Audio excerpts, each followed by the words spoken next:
こんにちは、皆さん。今日、私たちは日本語を勉強しています。質問があれば、私に聞いてください。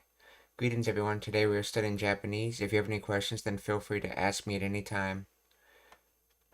We're going to continue with Immersion with Card Captor Sakura. どうしたのそんなとこで。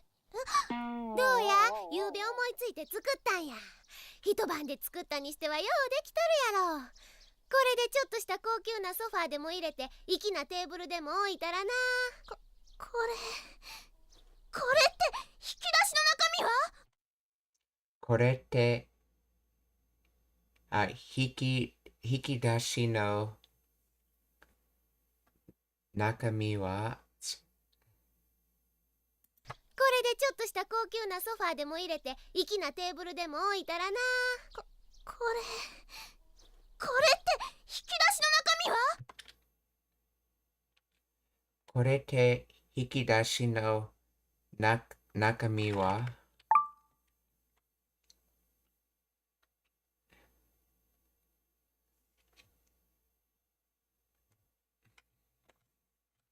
I think Nakami is inside. Let's see.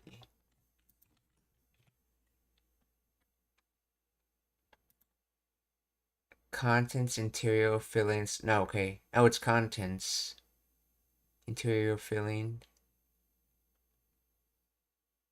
Or it's, okay, contents or the interior. Okay, let's see. Then Hikidashi. Drawer. Noun, drawer. With withdrawal of money from account. Variety of knowledge and experience useful for handling things impromptu. Let's see, this is from the verb hikidasu.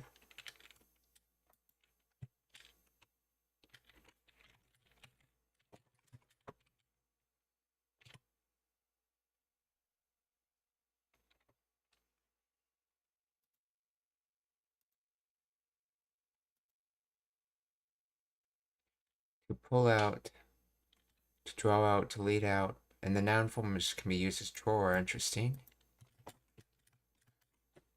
The hiku.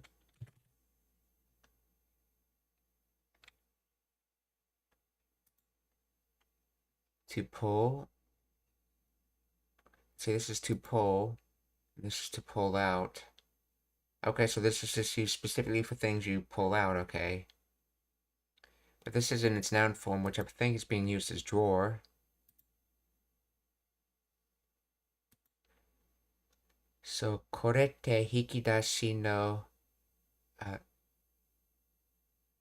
nakami wa. Let's see, so as for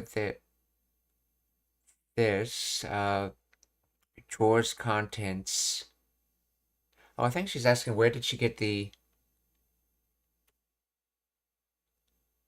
Oh, where are the drawer's contents? I think it's what she's asking because this drawer was probably filled with things before.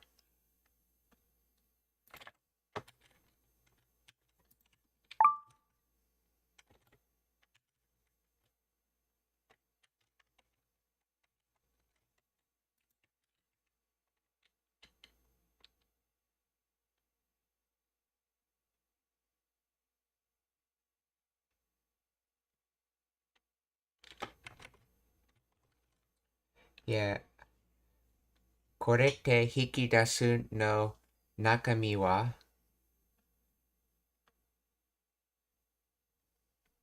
ブルでも置いたらな。これって引き出しの中身は？あの中身な。あっち。あの中身なあちwait, see, こちらそちあち yeah あちらそちらこちこ achira, yeah. So that achi is a casual way of saying achira. So ano nakami na achi.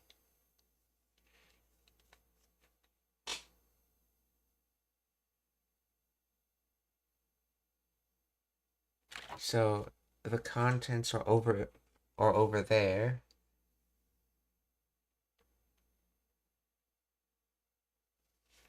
So, nakami na achi. What? Is this a sentence ending particle na?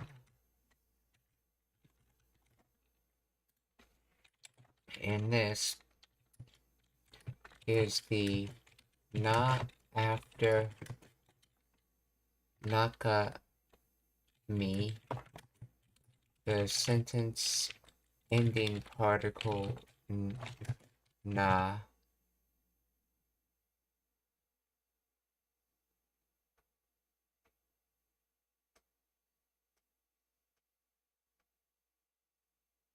Instead, it's acting as a copula, linking verb connecting the noun. Let's see, anonaka, the contents of that to the following word.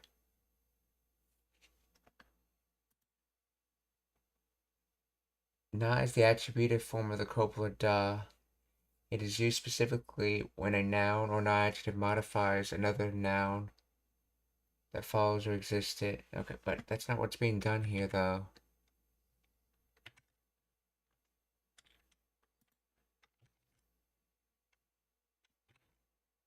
Unless, let's see, achiru.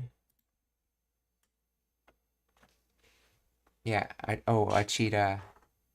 Yeah, kochira, sochira, achira, yeah. Pronoun.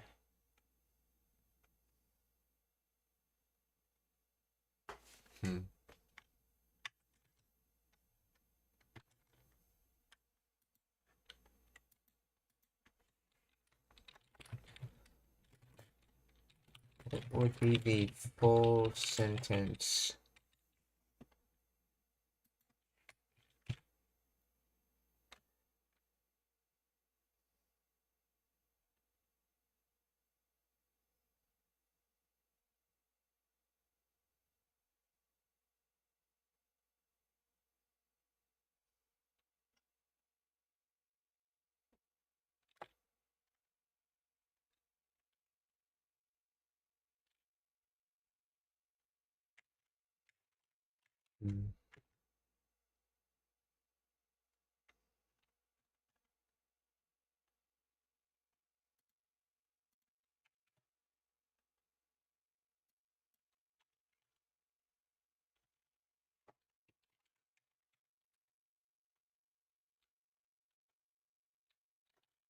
Why is not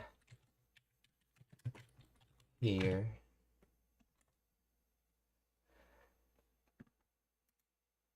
Na appears to because it's the abdominal form of the copula. Okay, when a noun or non-adjective modifies another noun like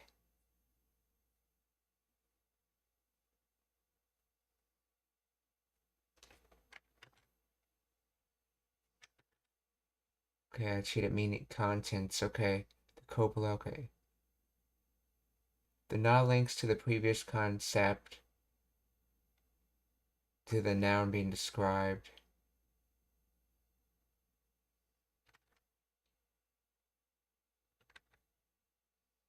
And this phrase, ano nakami, the contents of that, there is no na in the standard grammatical unless it is. Okay.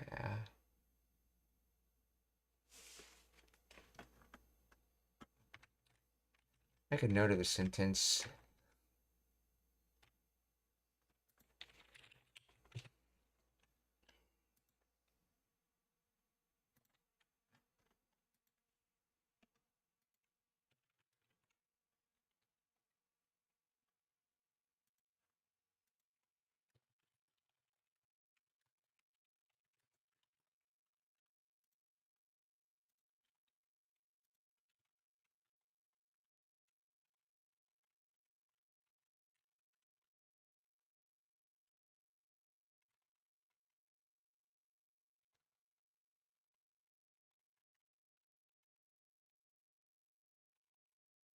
So, ano nakami na achi, or the contents over there.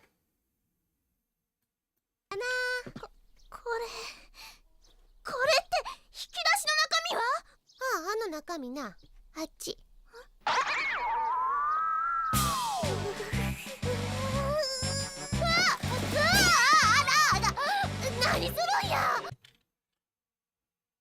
何するんや or what are you doing?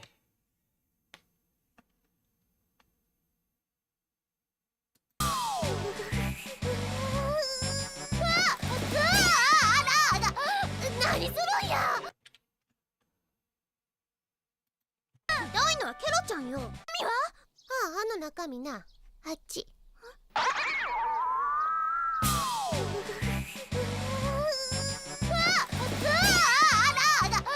何するんや。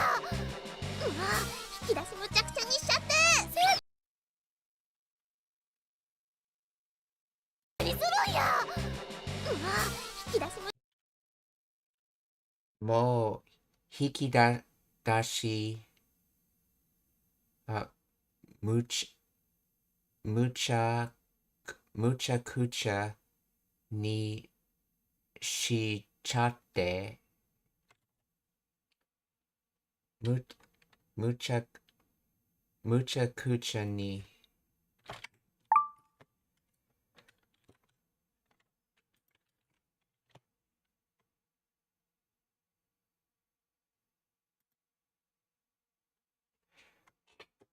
むちゃくちゃ nonsensical, unreasonable, absurd, unrealistic, extremely awfully, disorder, confusion, being jumbled, being mixed up. So disorder, nonsensical, mixed up, meaning, okay, so mucha kucha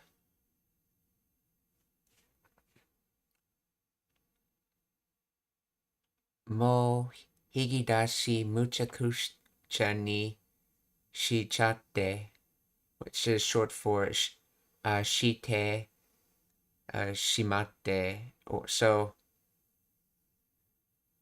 my drawer is already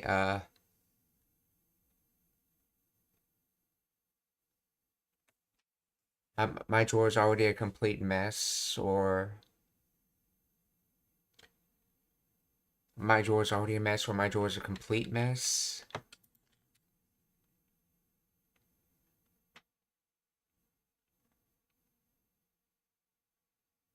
Or maybe it's like, let's see, I've had enough of this. My drawer is a mess.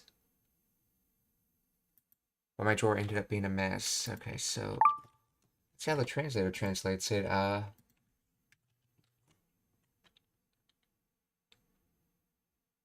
See, you really made a mess of this drawer.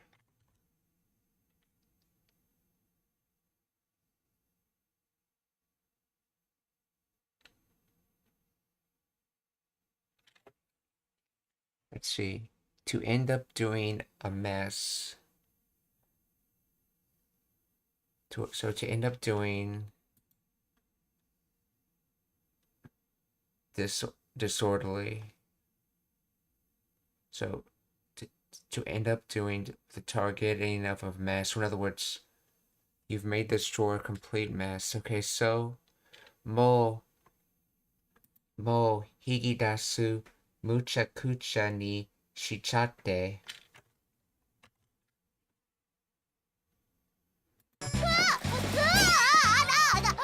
何するんや。引き出しむちゃくちゃにしちゃって。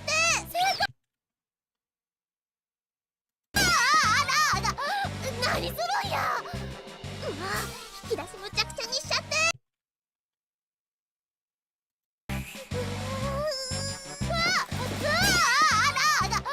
何するんや。引き出しむちゃくちゃにしちゃって。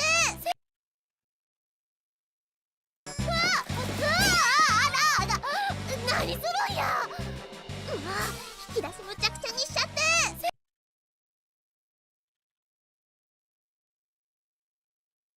むちゃくちゃにしちゃって、OK。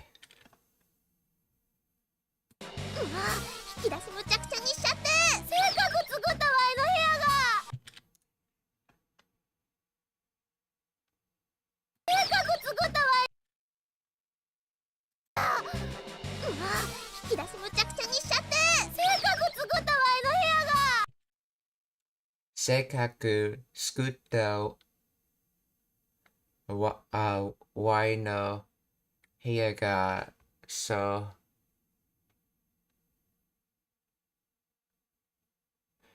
with great effort,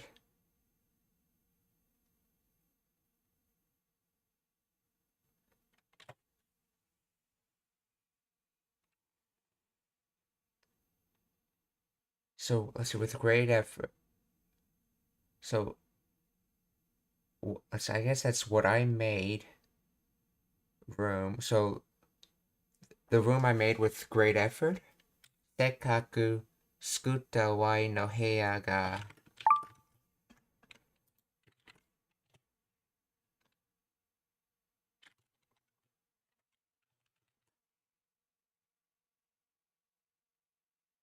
And I went up to all the trouble to set up my room.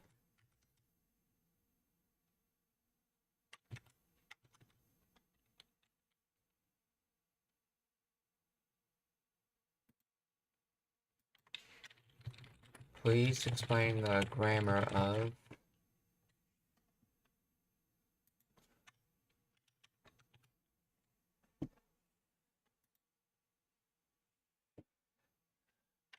Did he actually say skutta, not his usual kansai bend? うわ、引き出しむちゃくちゃにしちゃって、せっかく作ったわいの部屋。引き出しむちゃくちゃにしちゃって、せっかく作ったわいの部屋が。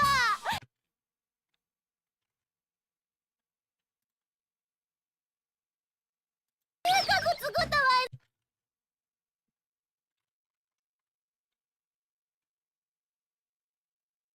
Skutta, past tense made, built, why, dialect or informal pronoun I, no, possessive, heya, room.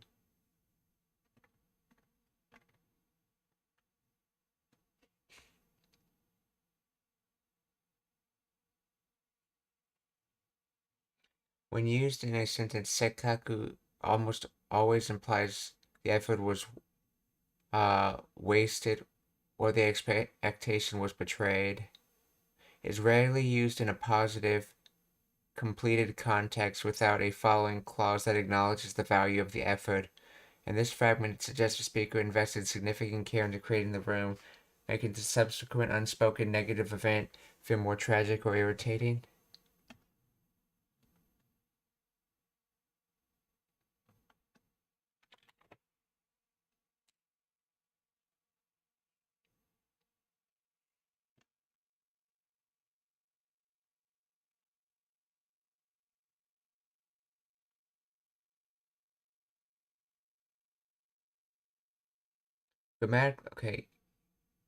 Grammatically, it marks the room I made as the subject. Okay, yeah. Okay, the verbs skutta is the past tense form of skudu. Okay, it acts as a relative clause modifying the noun heya. In Japanese, the verb comes before the noun they modify. Therefore, sekkaku, skutta literally means made with effort, describing the room.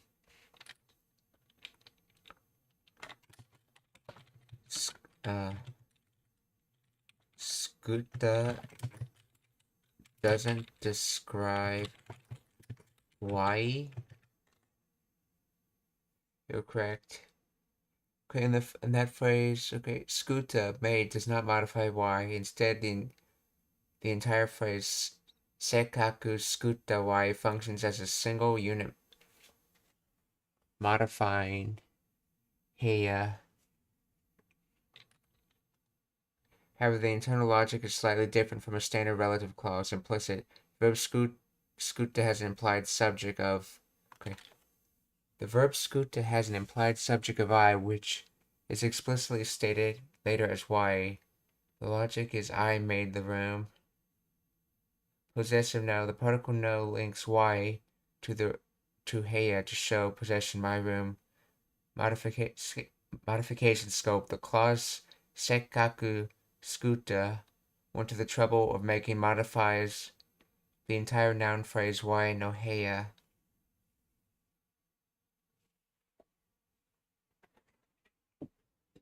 So the structure is sekkaku skutta modifier that I took pains to make modifies why no heya my room.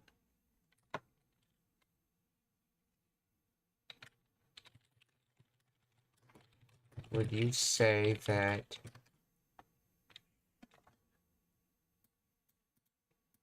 sekkaku skutta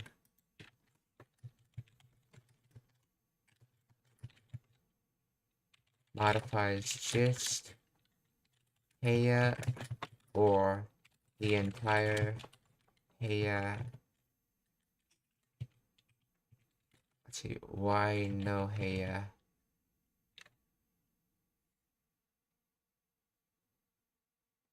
Strictly speaking, sekkaku skutta modifies only the head noun heya, not the entire phrase why no heya.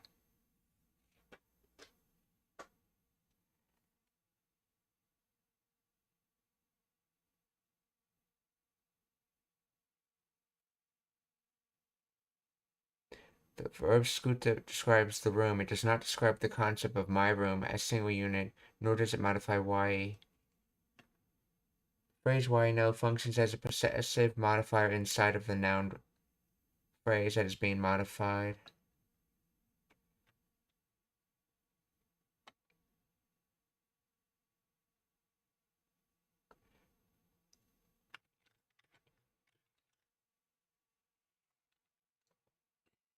So, sekkaku skutta why no heya ga. So, my room I spent much great effort making.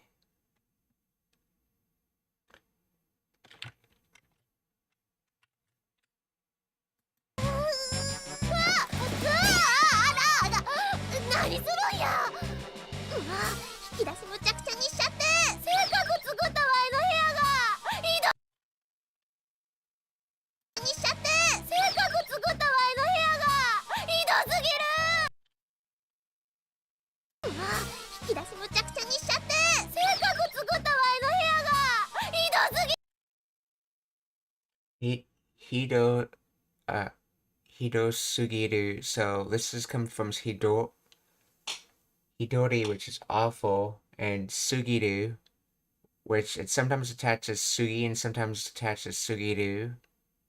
So which means to the it has too much. In other words, so Hido Sugiru is you're too awful.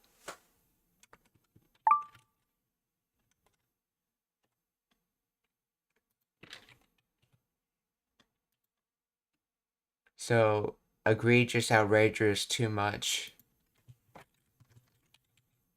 Hidori. Cruel, heartless, terrible, very bad, awful.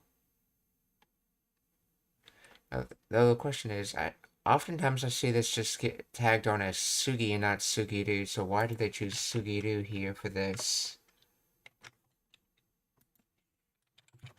Let's see, and Hidori Sugiru, why is it that Sugiru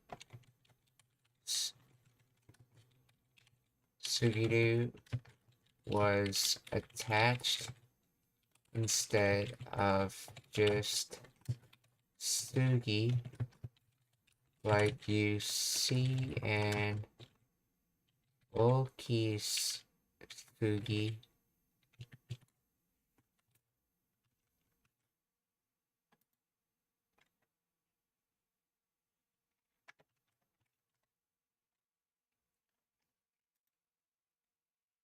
The difference lies in the grammatical function and sentence structure. Sugiru is the verb form, dictionary form of the ichidan verb. Okay, sugiru, okay. Hido sugiru, it acts as the main predicate of the sentence, meaning too harsh or cruel. It conjugates like a verb. Hido sugita, hido sugite. Sugi is the noun form, the last stem of sugiru. In okisugiru, in okisugi, it is often used as a fragmented or causal statement, effectively acting as a noun phrase meaning too big, excessiveness. It is typically followed by a copula da or des in full sentences. Example, okisugi da, but the copula is frequently dropped in casual speech. Essentially, hido sugiru is a complete verbal predicate, is too much, while okisugi is a normalized form, too muchness, often used in an elliptical casual context where the verb ending is omitted or for brevity. Both convey too much, but sugiru is the standard verbal conjunction, whereas sugi is the noun-derived stem often used in shorthand.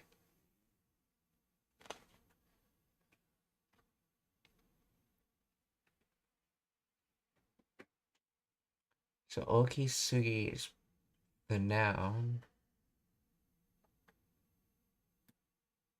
Hito sugiru is verbal predicate. Verbal predicate is part of a sentence that expresses the action, state, or phenomena of the subject, consisting primarily of a verb or verb phrase, serves as the nucleus of the predicate, distinguishing it from the nominal predicate, which relies on a copula linking verb or a noun or adjective.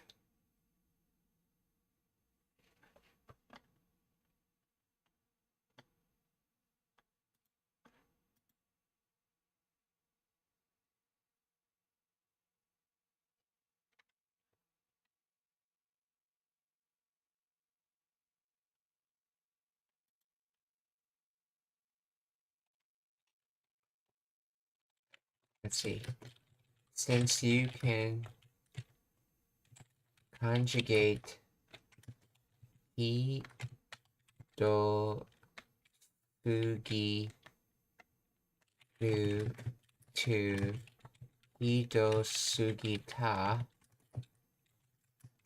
does that make it a verb? As I see in the dictionary, it's been referred to as a pre-noun.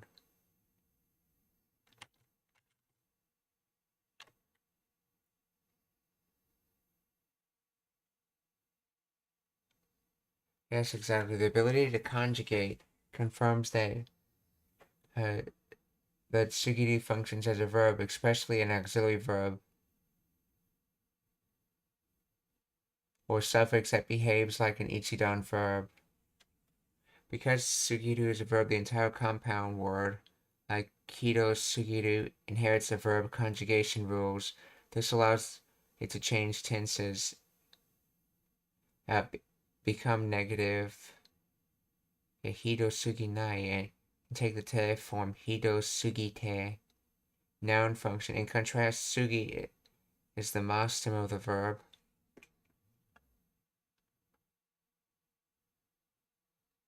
Which functions as a noun.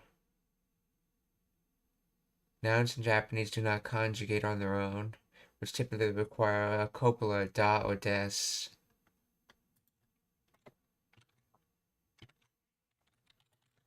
Why does gshow.org call it a pre-noun?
Why do some sources say Hidotsugiru is a pre-noun? See, Rin Tai Shi, while other sources say it is a verb?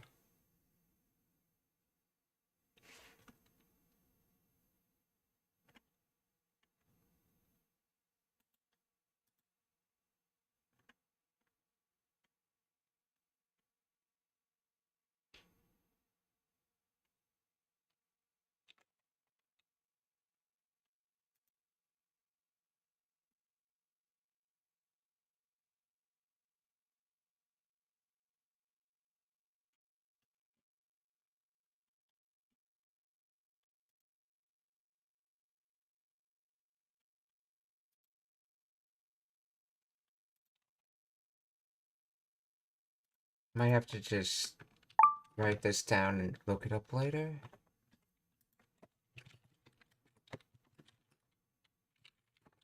What type of word is this?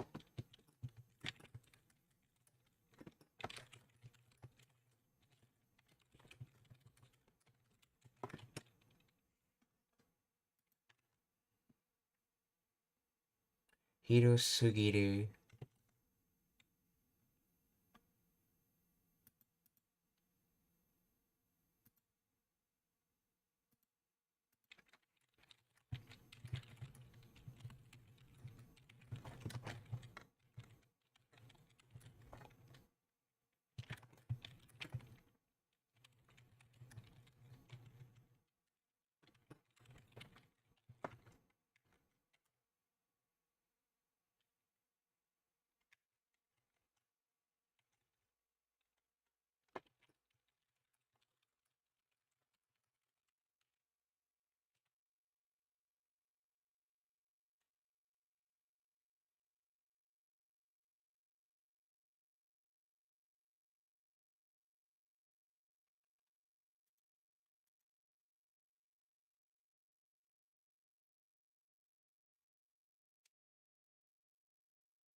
Confusion arises because sugiru functions as both a verb and a suffix depending on the context, but hirosugiru, too cruel or harsh, is technically a verb phrase in rin tai ke, attributive conjunctive form, not a rin tai shi, pre-noun adjectival itself.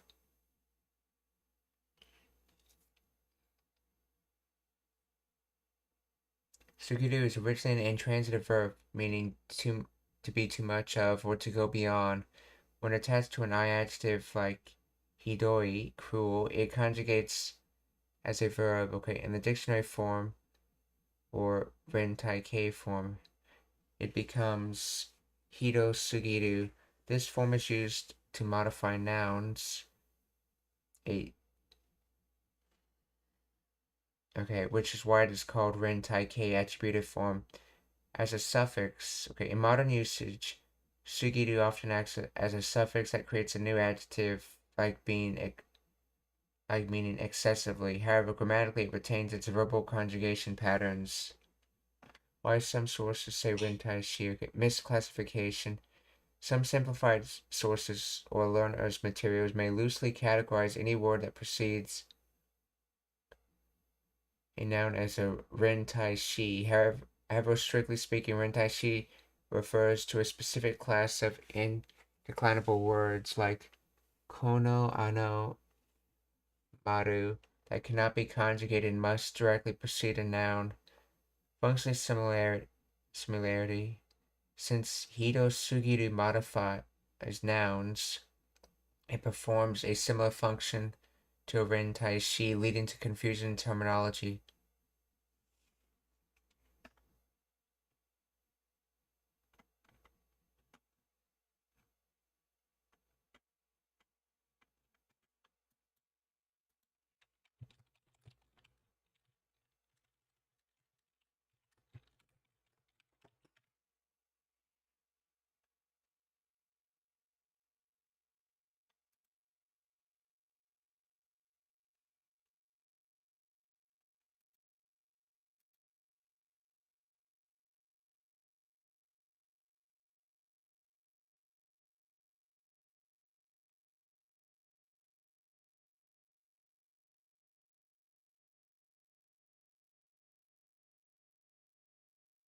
What Hidosugi actually, okay.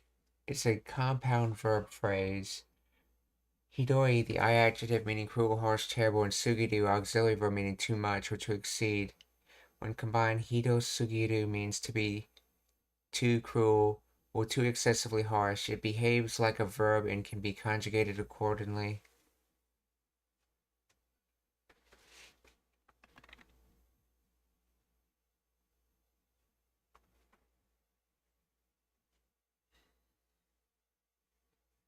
The confusion likely stems from attributive use of sugiru in Japanese verbs, including auxiliary verbs like sugiru can directly modify nouns in their ren taikei attributive form.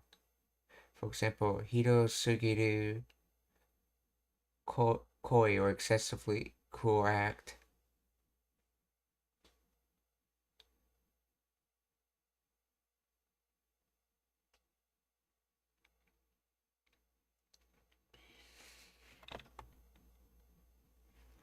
Some educational material may loosely label any word that appears before a noun as a pre-noun, leading to misclassification.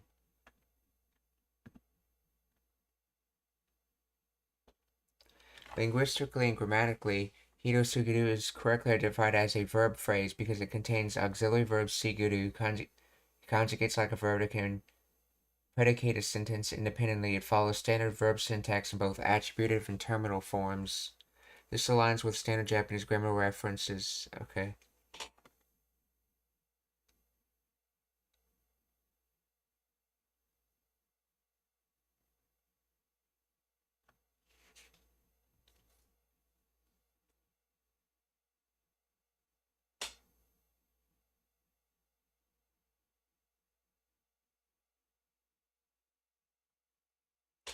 Let's see. I adjective hidoi plus sugiru makes just hido sugiru.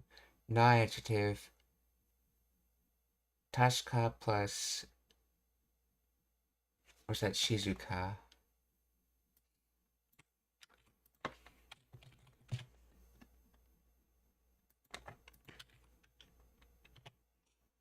Yeah, shizuka. Yes, shizuka plus sugiru makes shizuka sugiru. Taberu plus sugiru makes tabe sugiru. In all cases, the result is a verb phrase that expresses excess. These constructions retain full verbal properties, including conjugation and sentence final usage.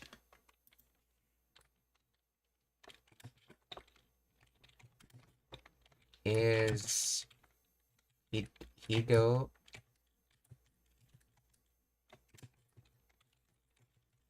let's see, is hido the noun form of hidoi? Similar to how tabe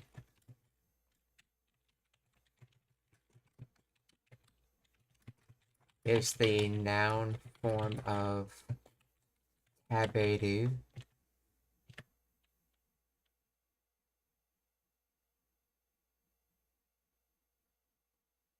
No, hido is not the noun form of hidoi, and the comparison of tabe from taberu is slightly inaccurate regarding grammatical function, okay? In hidoi, hido is the stem or root of an adjective function. It is a bound morpheme, meaning it cannot stand alone as an independent noun in standard modern Japanese. You cannot say "sore wa hido desu" or "that is hido." Usage. It is only used when attaching suffixes to conjugate the adjective. Example: hido plus sugiru, hido sugiru. Hido plus kata. Okay. Normalization. To turn hidoi into a noun meaning cruelty or severity, you would add a suffix like sa, so hido-sa, or mi, hido-mi. Similarly, taberu. Tabe is a stem of a verb. Like hido, tabe is generally not an independent noun. You cannot typically use tabe alone, meaning eating or food, in a sentence. You wouldn't say tabe ga suki to mean I like eating. You would say taberu koto ga suki, or use the noun shokuji. Okay.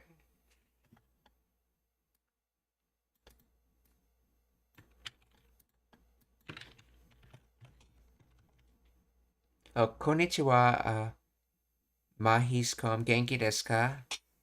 See, arigatou gozaimasu.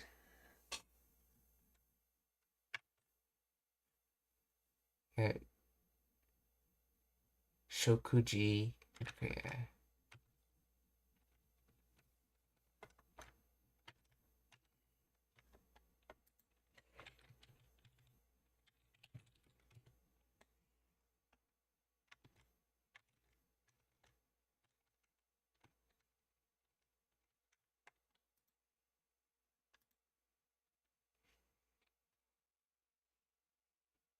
It's used to connect auxiliary verbs, tabe plus mas or tabe plus tai. Exception: verbs can sometimes function as nouns in compound words. See, tabe plus mono makes tabe mono, but this is a compounding function, not a standalone noun status.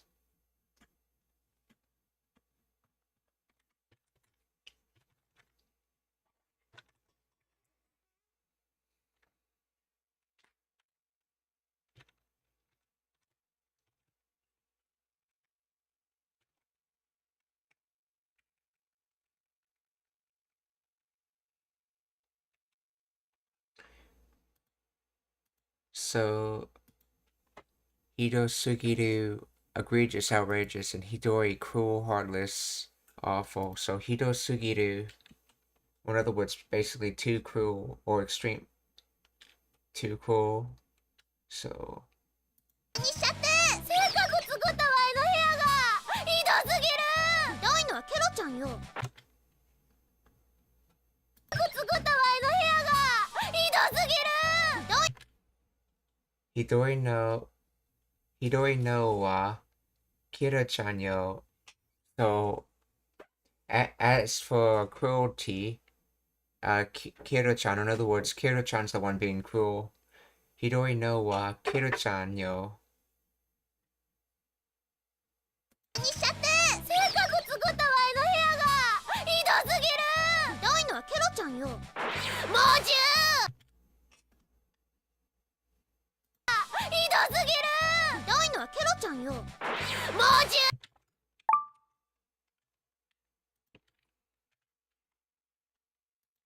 Molju, fierce animal, beast of prey, big game. Let's see, so fierce, rave, rush, ferocious, wildness, strength, and then animal, beast. Molju.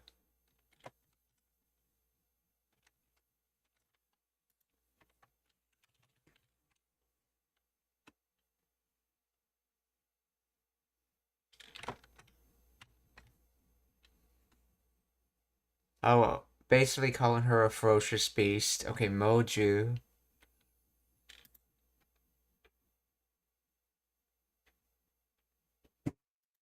So, Moju. And notice that this is the exact same kanji used in kimono or beast. Kimono, okay. So Moju. うわ引き出しむちゃくちゃにしちゃってせっかく作ったわいの部屋がひどすぎる。ひどいのはケロちゃんよ。もうじゅう何よ。 Nani yo. What was that? ひどいのはケロちゃんよ。もうじゅう何よ。猛獣やなかったら怪獣や。わいの部屋をめちゃめちゃにしよったから怪獣言うたんや。作ったわいの部屋がひどすぎる。ひどいのはケロちゃんよ。猛獣何よ。猛獣やなかったら Moju ya なか、なかったら、怪獣や、let's see, so, なかった、なかった, see, doesn't na usually get conjugated as nasa? Or maybe this is an exception. Oh, maybe that's for with other conjugations. So maybe this is, yeah. Na, nakatara, so. Let's see. If it. Let's see. If it doesn't exist.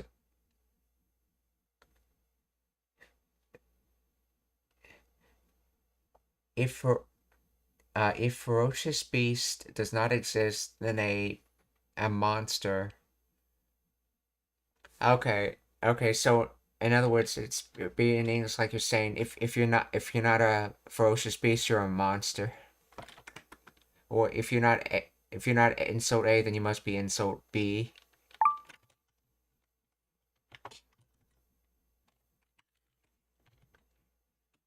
Moju.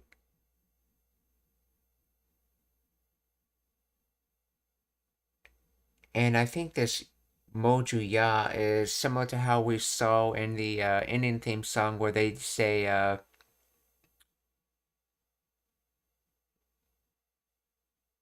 well, they don't just when referring to the earth and the moon, they don't just say the earth and the moon with some verbs. They use that with what was the word for globe?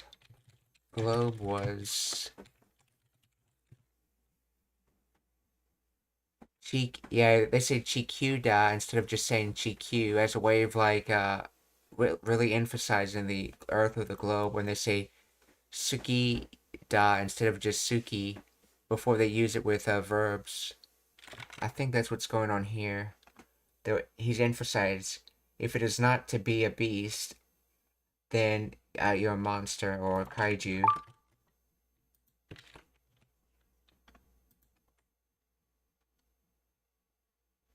And this comes from, let's see, suspicious mystery apparition and then animal beast.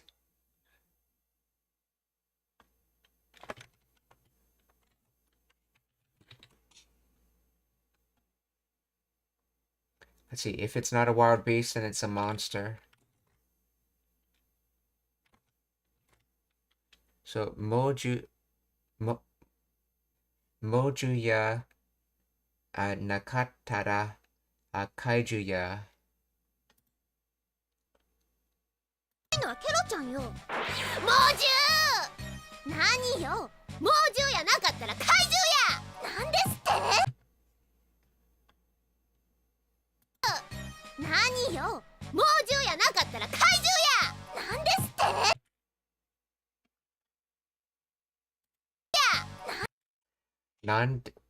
Non deste. So so what did you say? So non deste. Let's see, does she double the T in this or not? 何よ、猛獣やなかったら怪獣や。なんですって何よ、猛獣やなかったら怪獣や。なんですってだから怪獣言うたんや。怪獣さや。なんですってワイの部屋をめちゃや。なんですって Yeah, I don't hear the double T in there, but she's saying it like non deste with a slight pause, non deste. Though I think you can also say it as non deste, like on the end. 猛獣やなかったら怪獣や。なんですってワイの部屋をめちゃなんですってワイの部屋をめちゃめちゃにしよったから怪獣言うたんや。 Yeah, let's see. Why no heya will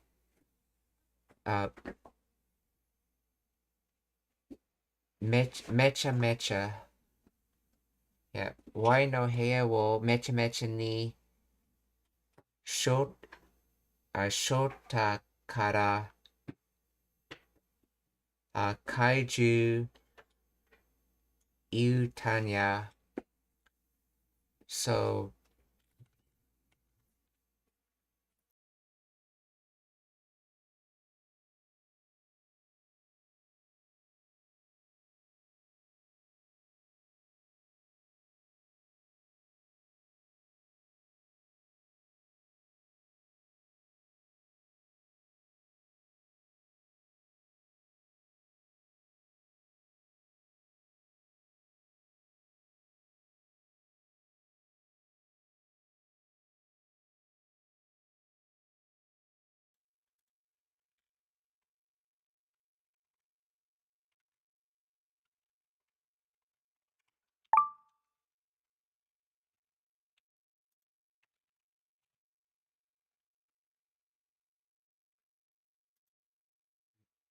mecha, disorderly, messy, ruined, absurd, unreasonable, excessive, rash.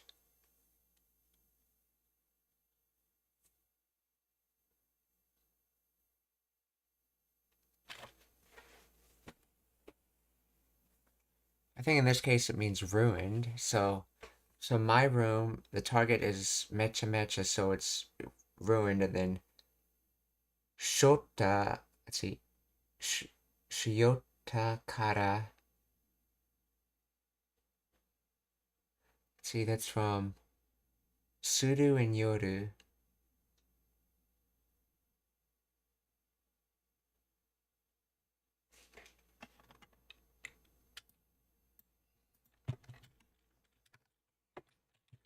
Yoru.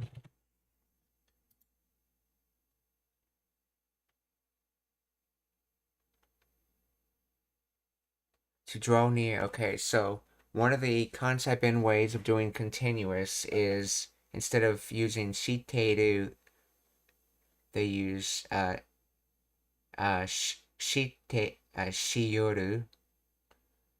Using like the leaning in as a like a metaphor for like in the continuous state of. And so this is the past continuous. So shiyota. So it's already in the state of of let's see. It's already in the state of having been made into a mess. So from that, kaiju Tanya. So because of that, I said you're a monster.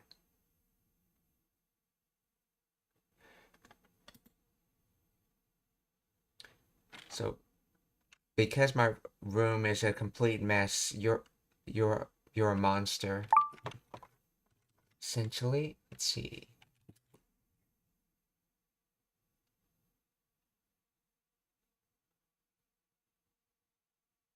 I see. I called it a monster because because you were wreaking havoc on my room.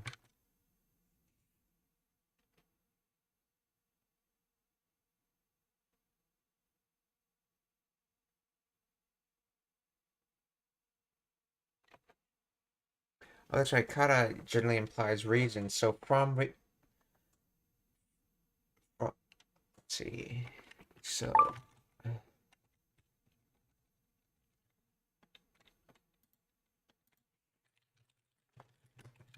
please explain the grammar of this.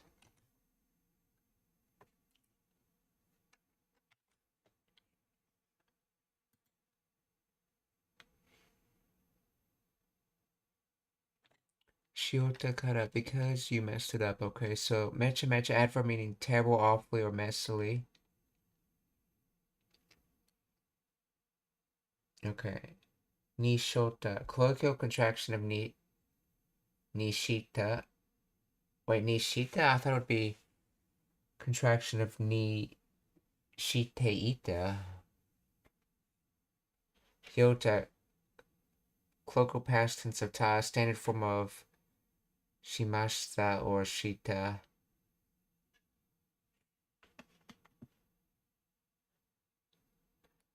see, kaiju monster. Okay, iu to say. But iun ta is a way of conjugating past tense in kansai ben.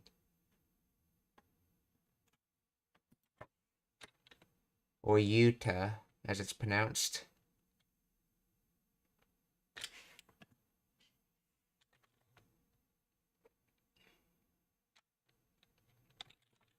Let's see, isn't shiyota equivalent to shite ita?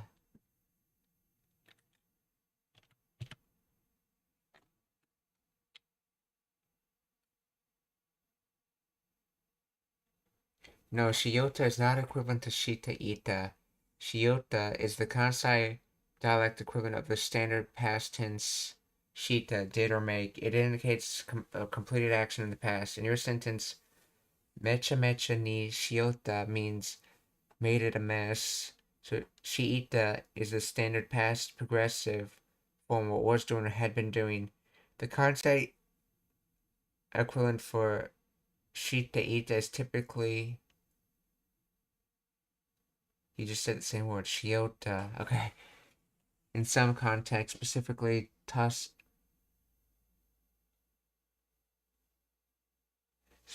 tosa or shikoku dialects, distinguish this as the past progressive, more commonly shitota.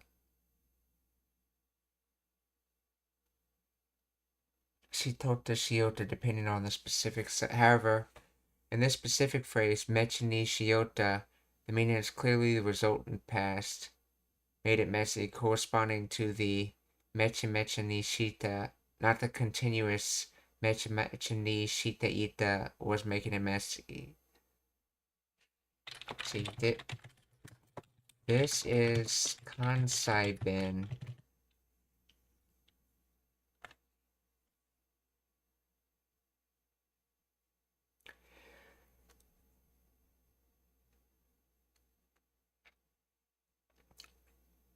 Yota and shiota is... This is the Kansai equivalent of the standard past tense. Wait, so... Can she yota be used to mean either shita or shite ita, depending on context?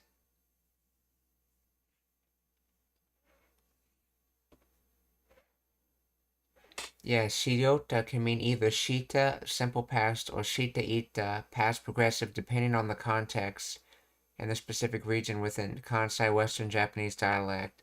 In many contexts, especially in Osaka and surrounding areas, shiota functions as the emphatic past tense of sudo. It corresponds to the standard Japanese shita.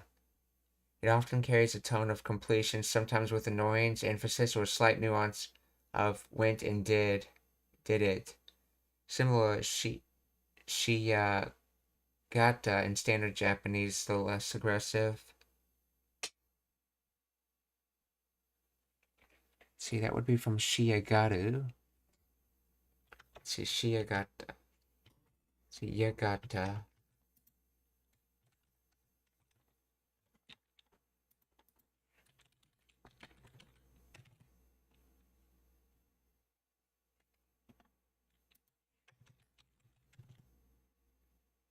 To have the nerve.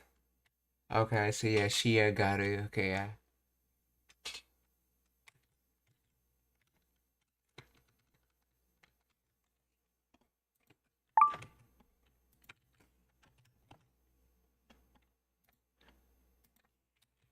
Does Kansai Ben ever use iota to mean shite ita?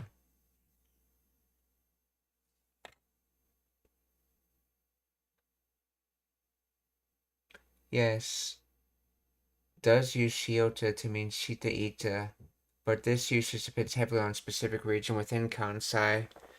Osaka and Kyoto, shota primarily means shita. It often carries a nuance of annoyance, emphasis, or completion. To say was doing, speakers typically use shitota.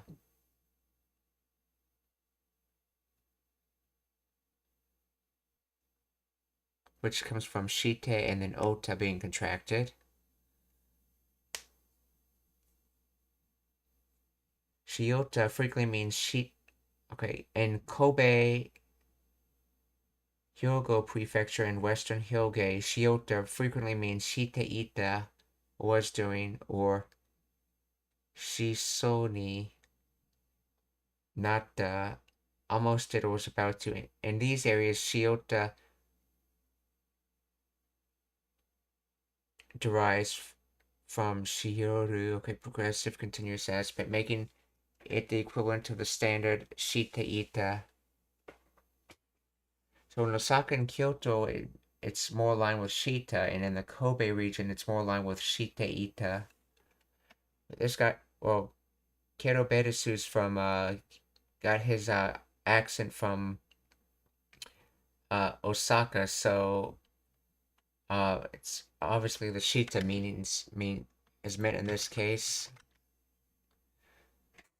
So why no heya wo mecha mecha ni shota kara kaiju yutanya.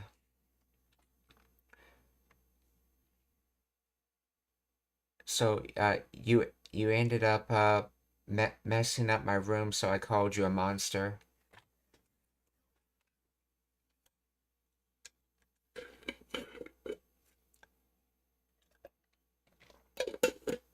Sorry, not ended up.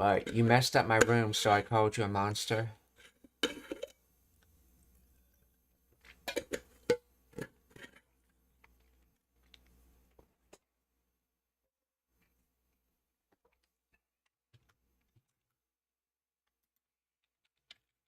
Wait, is it normal to see past conjugations not at the end of the sentence like we see with shiyota?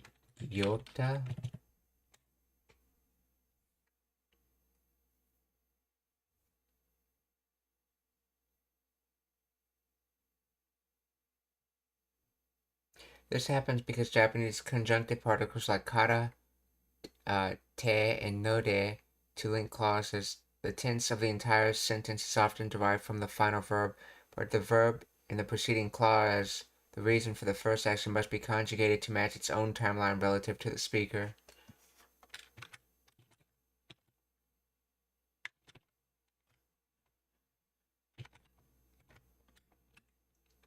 Yeah! なんですってワイの部屋をめちゃめちゃにしよったから怪獣言うたんや怪獣さくら怪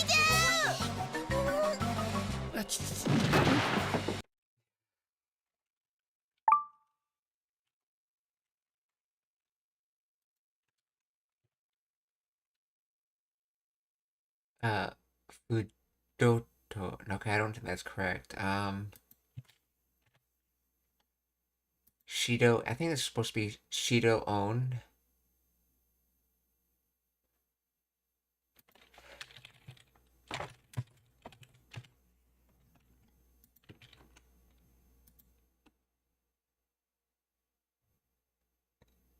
She. See, is. Let's see, spelled as Shido own.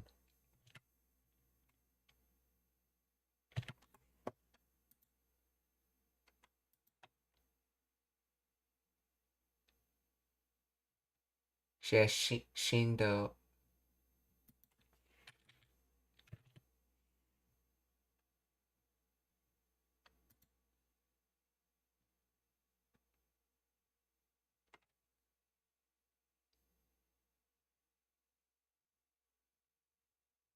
Oh, Shindo own. Okay. Yeah, shindo on. Or in other words, shake, wave, and then move motion. And then sound. So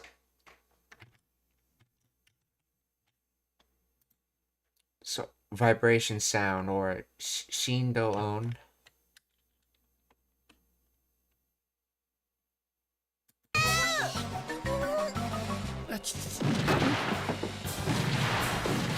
Yeah.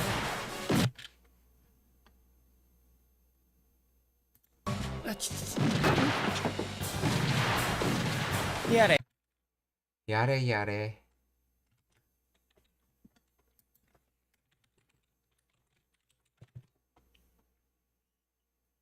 Oh dear, good grief, dear me. So what's yare yare from? What is the origin of yare yare?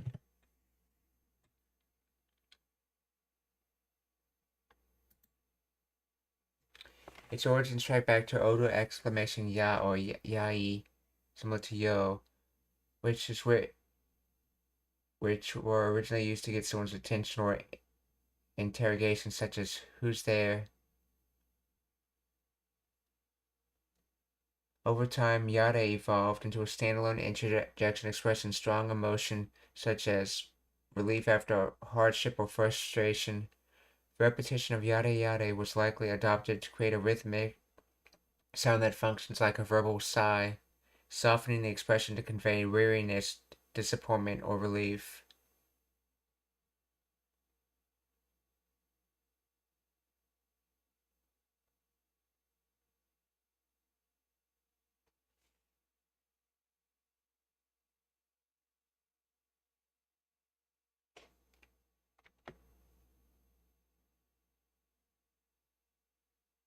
See, strong emotion, okay, such as relief after hardship or frustration. I don't know, it seems more like I can't believe this emotion. Yare yare.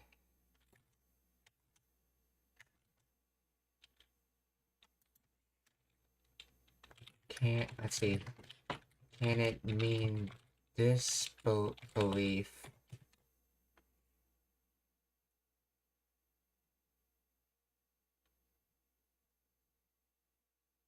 Yes, yada yada can express mild disbelief, though it is more accurately described as astonishment or surprise.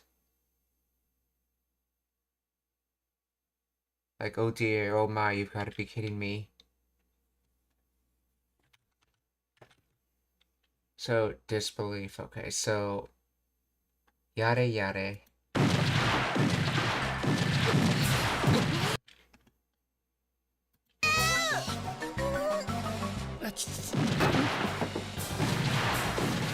Yeah.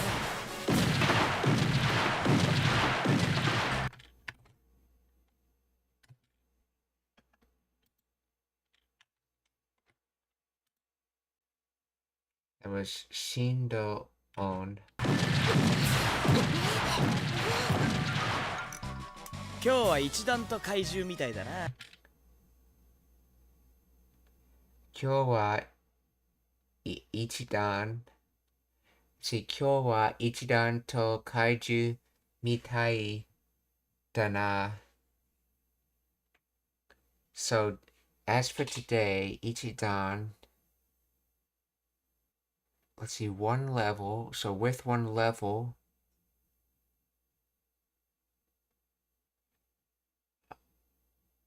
look like a monster.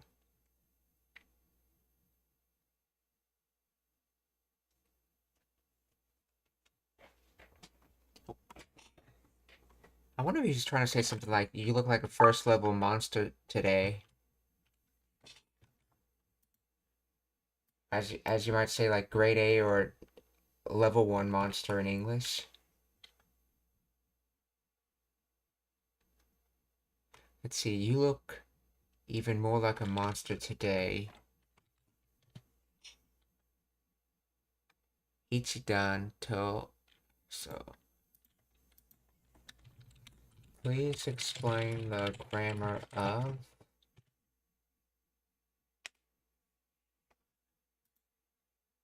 Ichidanto, an adverb meaning even more, gradually, or step by step.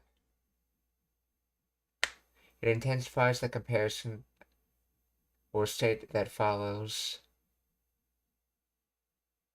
The combination of ichido to, even more, and mitai dana seems like, or is like, suggests the speaker is feeling or observing that today has an unusually strong, perhaps chaotic, okay.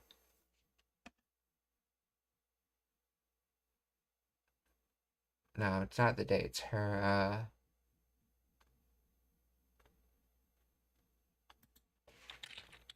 explain the grammar details of ichidan to.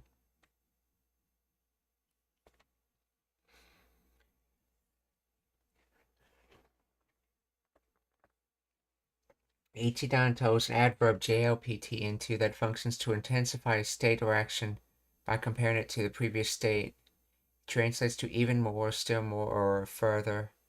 It literally combines one and step with the particle to, with or as. The imagery is moving up one step higher than the previous level. Unlike continuous intensifiers, it implies a distinct, noticeable jump in degree. Its usage it modifies adjectives, adjectives, and non-adjectives and verbs to indicate that the current state surpasses the past state by a clear margin. So 今日は一度今日は一段と寒い would mean today is even colder than usual. Okay. Today's even colder, implying more than usual. Discontinuous change. A critical grammatical nuance of ichidanto is that it often suggests discontinuous or distinct shift rather than a smooth gradual progression. It highlights a clear difference when compared to the past or to others.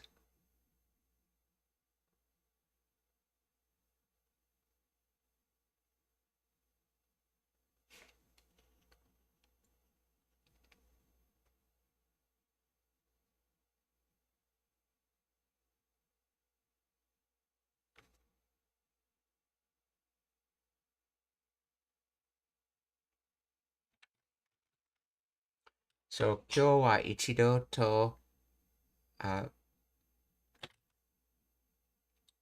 怪獣 okay, yeah. 今日は一段と怪獣みたいだな. You look like even more like a monster today than usual. Or you look even more like a monster today. 今日は一段と怪獣みたいだな。怪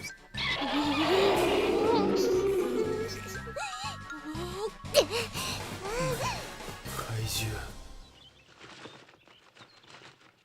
まあそれでさくらちゃん朝から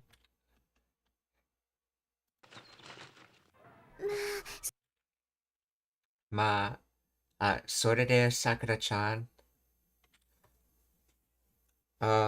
well, from that, Sakura-chan.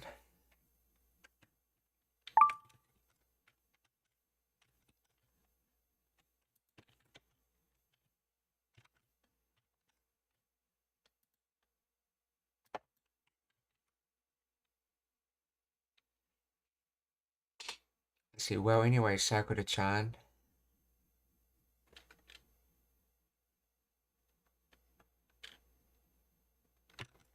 So, まあそれでSakura-chan.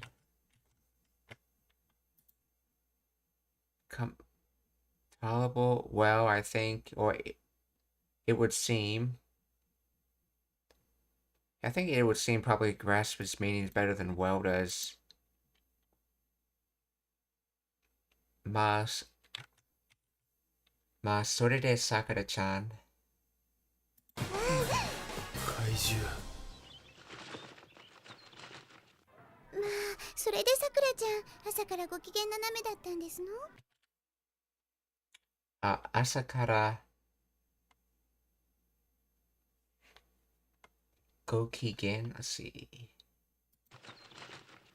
まあそれでさくらちゃん朝からご機嫌斜めだったんです。まあそれでさくらちゃん朝からご機嫌めだったんですの let's see. ご機嫌斜め okay, so humor, temper, mood, spirits. So from this morning,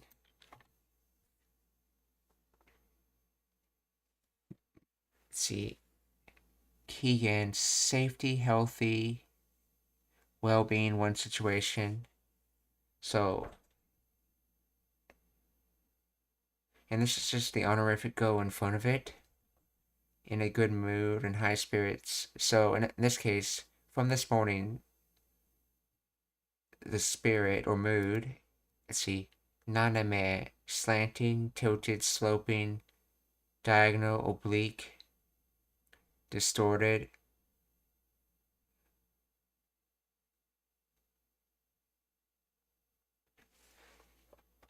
And datta or has been. And this is just to make it more polite. So it's sort of like saying to be. It is that the from this morning, the mood has been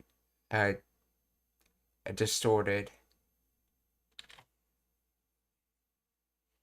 This makes it sound more formal, which is how Tomoyo-chan generally speaks. So, 朝からご機嫌斜めだったんですの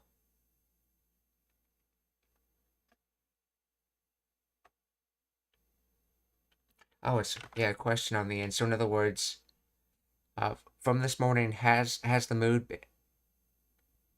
been distorted, or in other words, has the mood been bad from this morning? So 朝からご機嫌な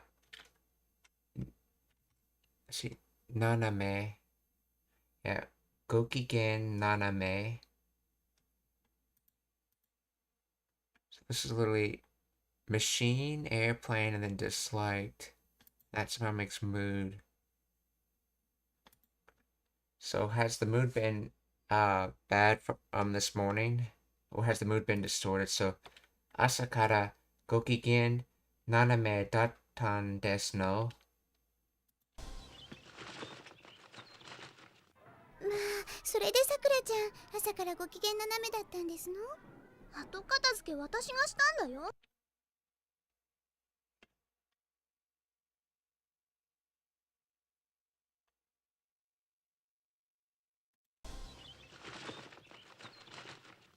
あそれでさくらちゃん朝からご機嫌斜めだったんですの。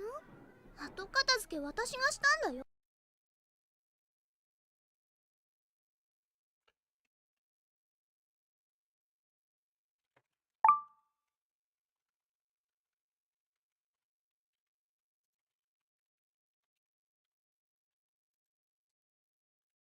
See, 後片付け tidying up, clearing up, cleaning up, clearing away, putting in order. So after in this direction attach. How does that mean tidying up?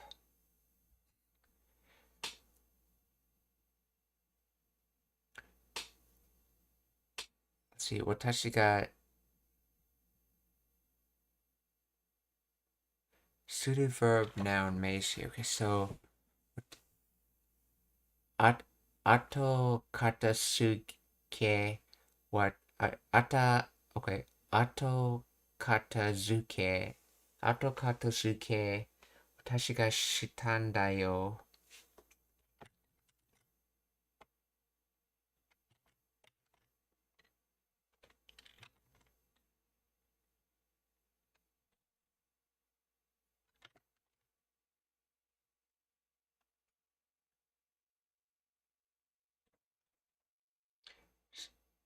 So I have done, and then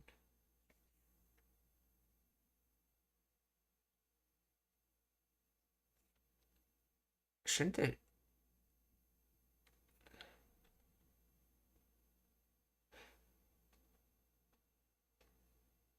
Oh, maybe this is a dropped wa. Maybe that's what's going on in the grammar. Let's see. And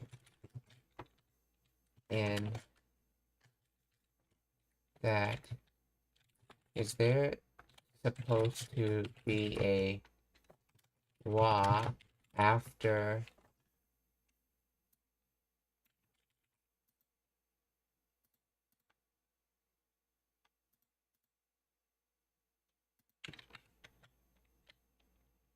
ato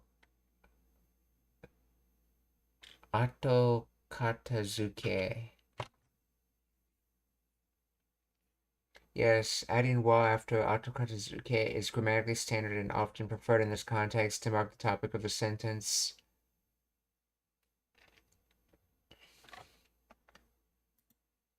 While the original sentence is understandable, it lacks a clear topic marker, making it sound slightly fragmented or like a headline. Adding wa clarifies that as for the cleanup, I did it.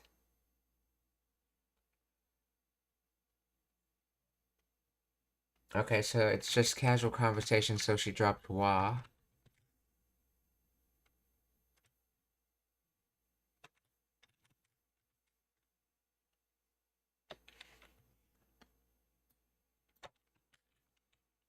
So after this direction, attach.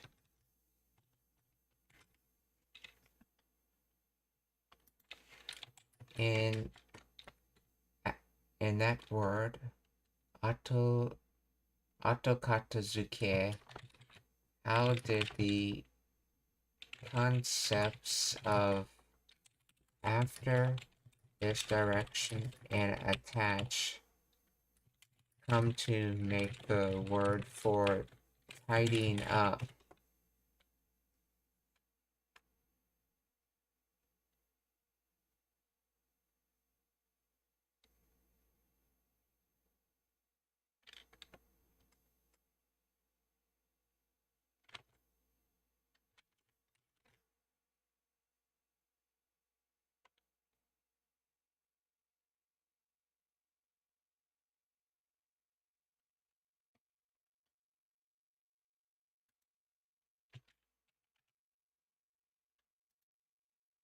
Yeah, katazuke means tidying up by itself.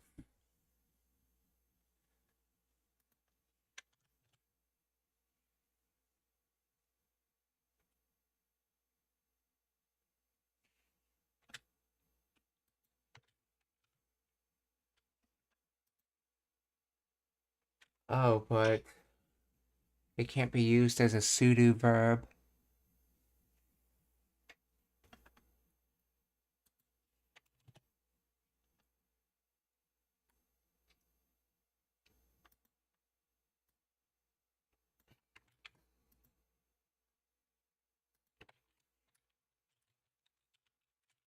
Especially since katazuke means tidying up on its own.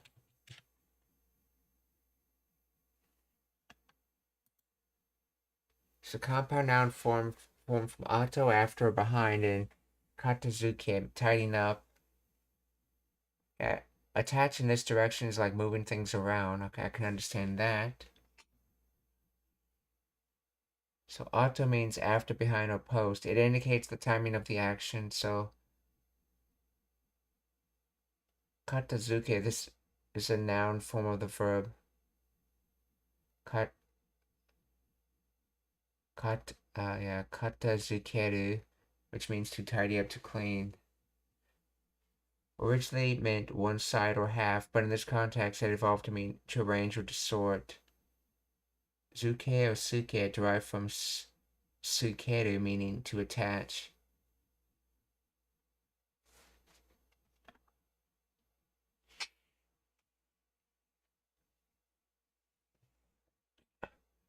Let's see.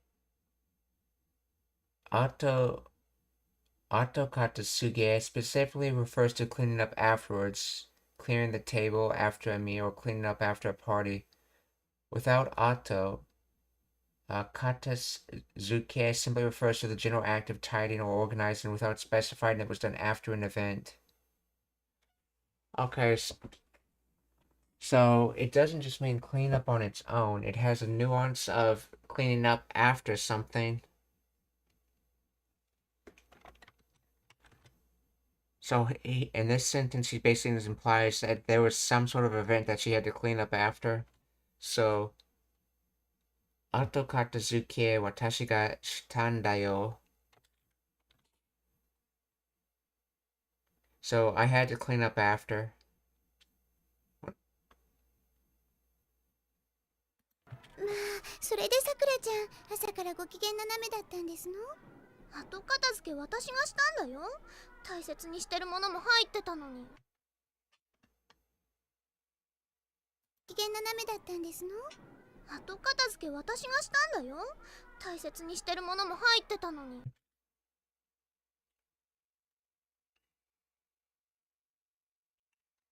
大切にしてるものも入ってたのに。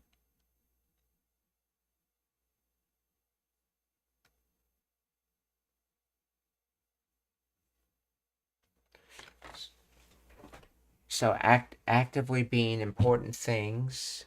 So in other words, important things, and then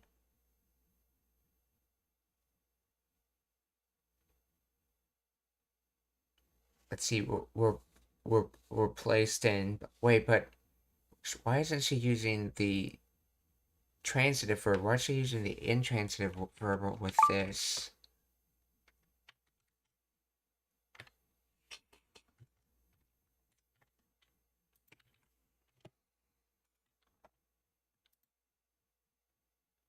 To enter, to join, to be contained, to be able to fit, to be introduced, to be received,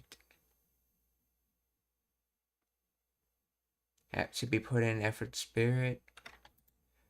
大切にしてるものも入ってたのに。Okay. Please explain the grammar of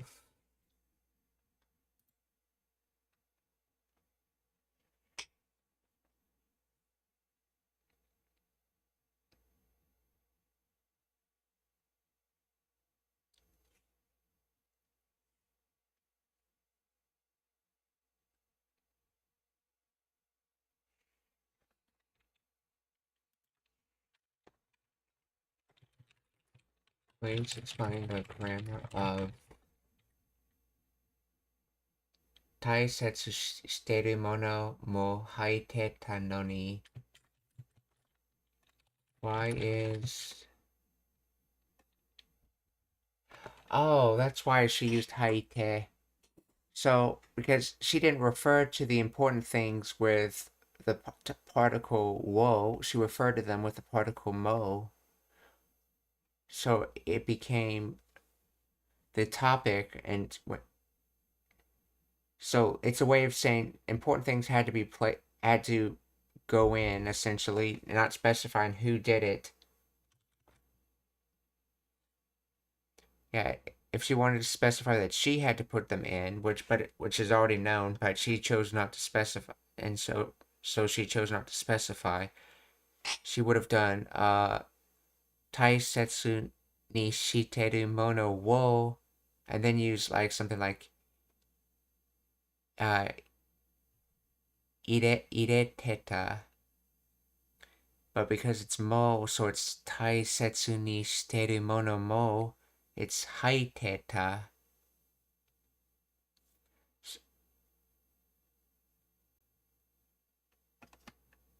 So, in other words, some important things needed to be entered, were being entered.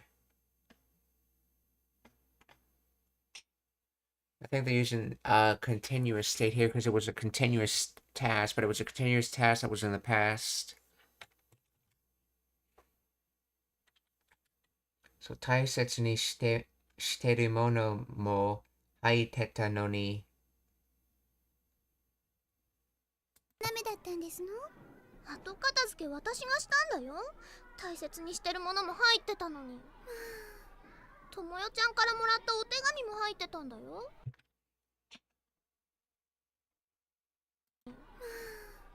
ともよちゃんから Tomoyo-chanからもらった。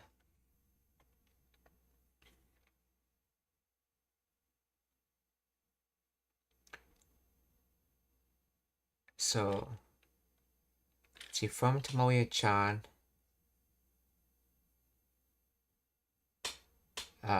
from Tomoyo-chan received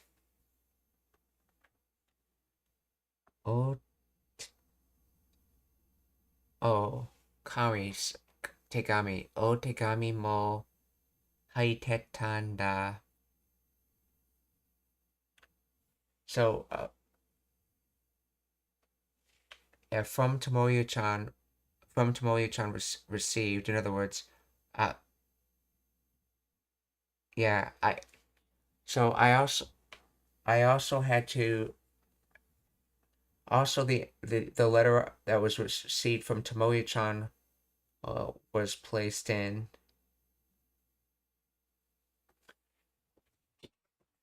It's interesting. Okay, I could understand the continuous before when you were talking about a lot of objects, but why is continuous for us talking about a single object?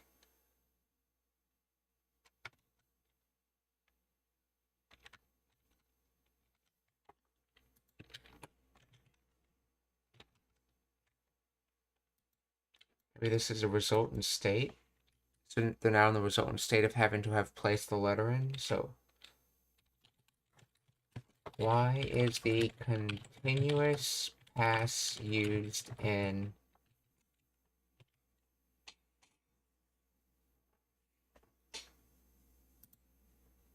state versus action? While ta form would simply state that the letters were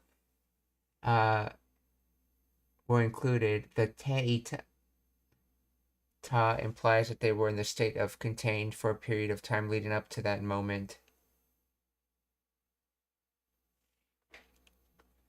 Narrative context. In stories or explanations, this form is often used to describe the background state of affairs. Letters also in there implied when looked or opened it.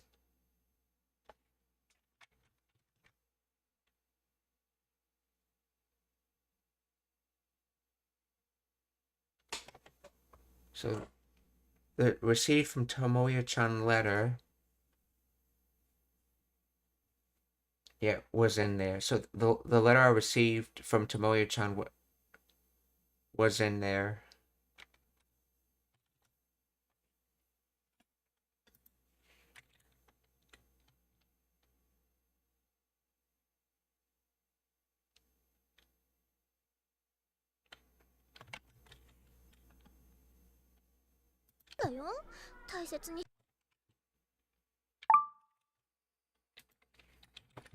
The previous sentence is, does that clarify it?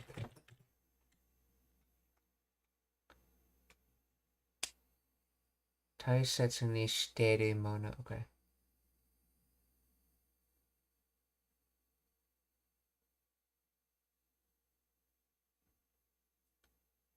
The use of haiteta, okay, instead of haita, simple past, in both sentences creates a parallel description of the state of existence within the container at the specific past moment. State versus event. Describing the scene. The speaker is describing the condition of the box or container when it was found or opened. The letter and cherished items were inside state. They weren't just entered event at the moment. Okay, so they weren't entered at the moment, they were continuously inside. So haiteta implies that the items had been sitting there for a while, maintaining the state of being inside until the moment of discovery. Okay, so the first line was some important things were in there, but also the letter I received from you was in there. してるものも入ってたのに。ともよちゃんからも。いや、ともよちゃんからもらったお手紙も入ってたんだよ。私がしたんだよ。大切にしてるものも入ってたのに。ともよちゃんからもらったお手紙も入ってたんだよ。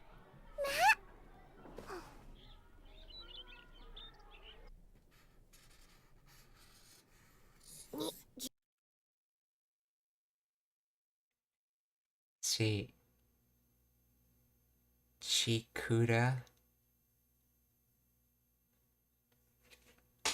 Aho. Oh, that's supposed to be Sa. Okay. Sakura's an idiot.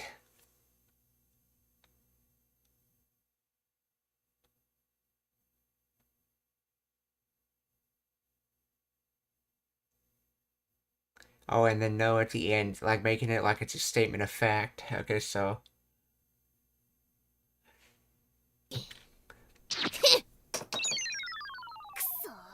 腹の虫が収まらん。So.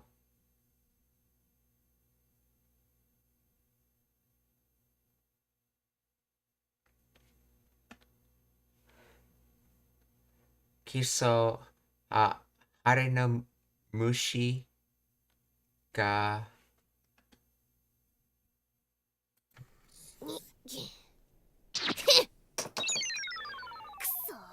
腹の虫が収まらん。 Sumaran. Okay, let's see.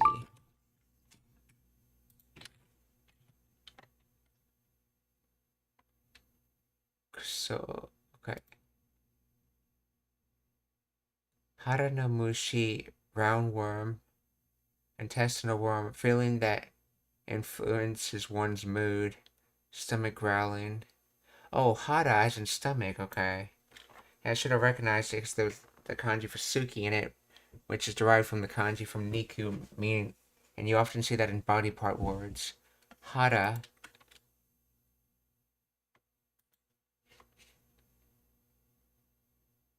So stomach growling, feeling that influences one's mood, or roundworm.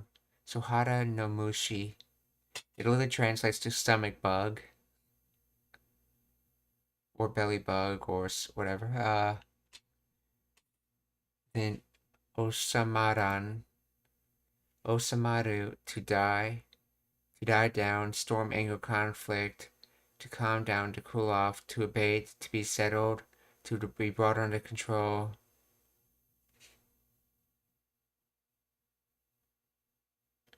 So asamaran is contracted of asamaranai, so not under control.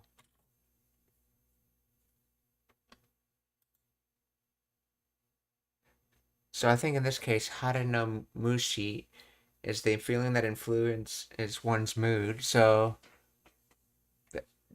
the feeling that influences one's mood has not settled down. Or in other words, he's still feeling in a bad mood. So that's...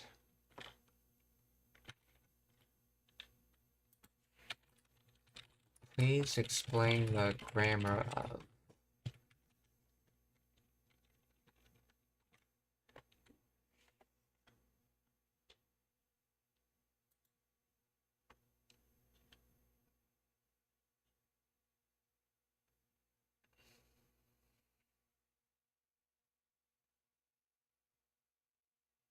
Basically, Kuso is him cursing. And let's see. While mushi means insect worm, the context of hara no mushi refers to feelings of anger or the location of one's sentiments. The woman's stomach represents the visceral bubbling nature of rage. Okay, let's see. Ga osamaran, the negative form of osamaru, to settle down, to calm down. So it's like, dang it, my anger hasn't settled down, or my terrible mood has settled down. kuso. Yeah, and then the that line at the end of kuso is just him dragging out the O sound.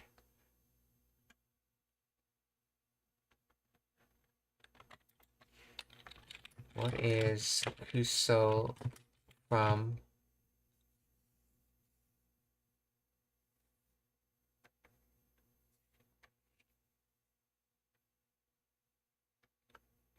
Old Japanese derived from the Proto-Japanic root kuso, which literally means dung, feces, excrement. So you can guess which word this translates to in English.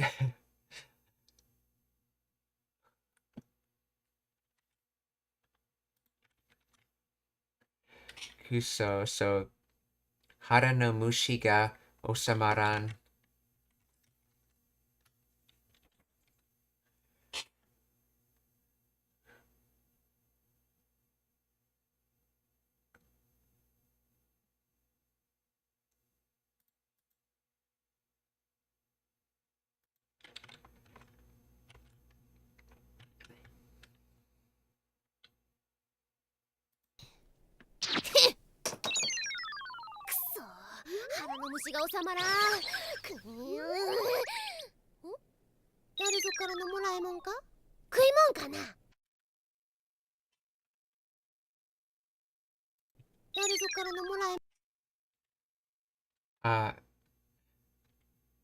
Darezo kara no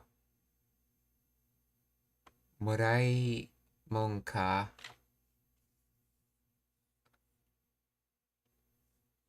See, let's see, darezo kara, so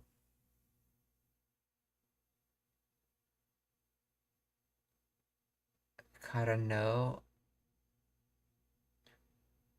morai mo. Morau is to receive. Morai would be its nounish form. Morai mon, so would be received thing.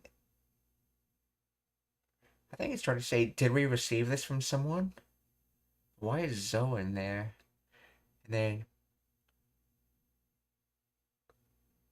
kui, which is from ku, like to stuff yourself essentially, or to eat a not for because you're hungry, but just stuff in your face.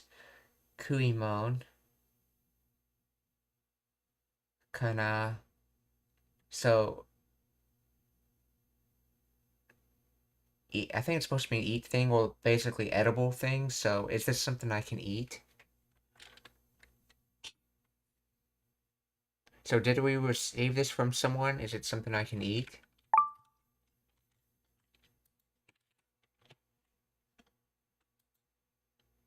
Eating, yeah, from ku.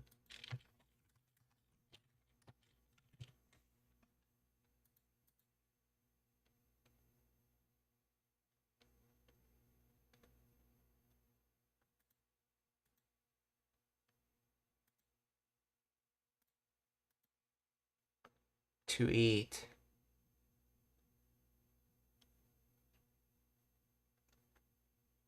The to encroach on, to eat into, to consume, to defeat a superior, to threaten a position, to consume time, to consume resources, to make a living, to wow, that has a lot of nuances.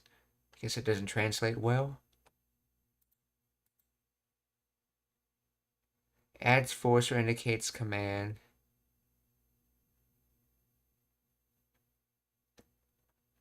Let's see. Please explain the grammar of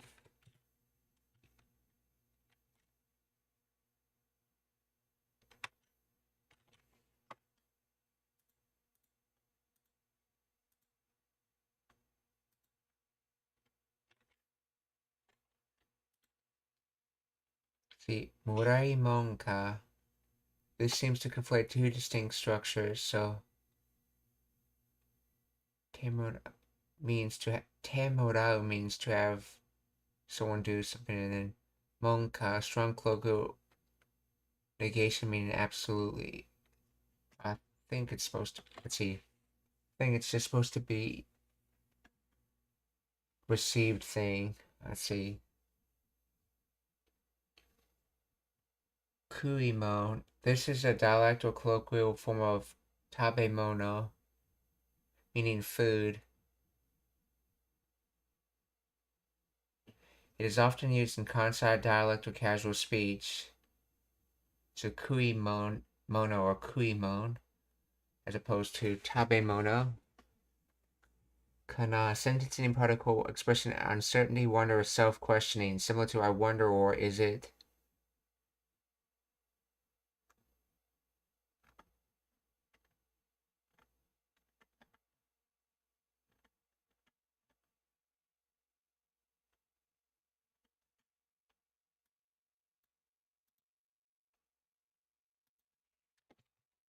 Let's see. This is Kansai Ben is Moraimon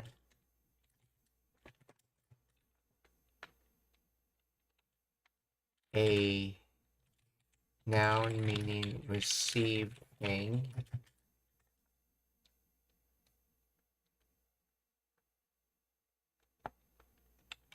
Why is the zo there?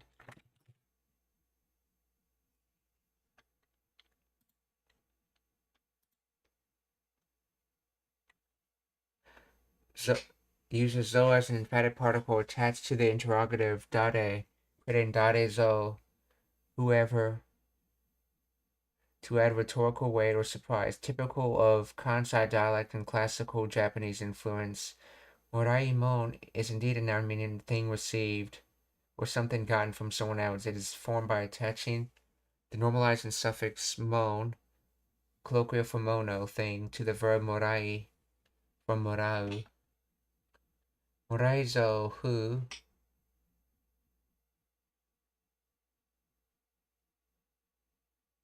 emphatic rhetorical, let's see, kara no, from modifier, okay, moraimon. The structure of kara no mon functions similar to the Japanese structure kara no mono, okay.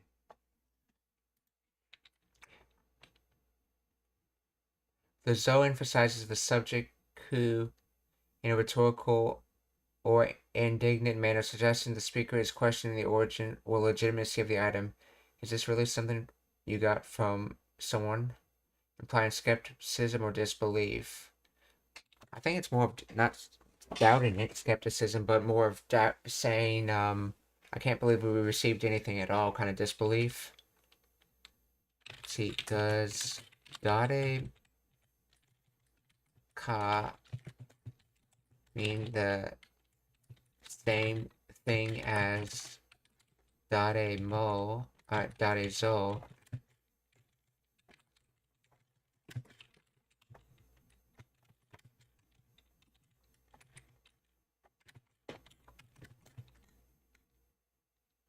But with more disbelief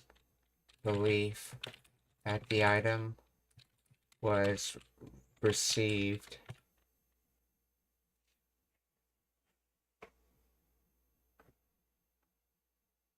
Let's see.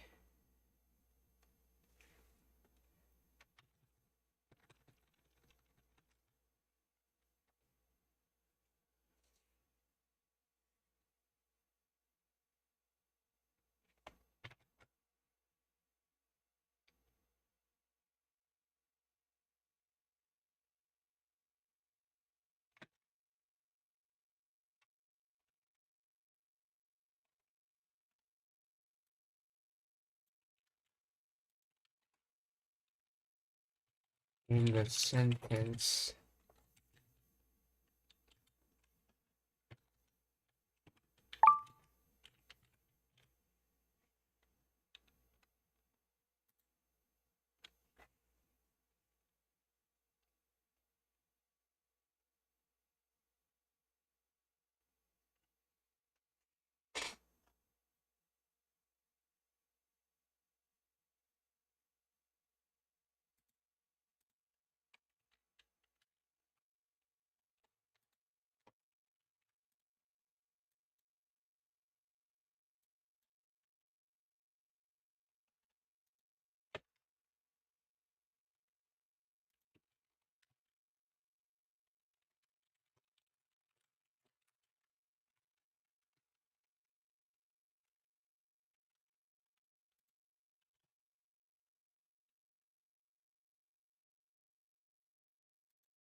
There is no term information recording .zo or its comparison dot.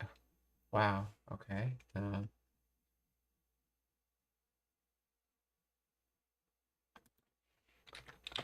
This is concept. Then please explain the grammar.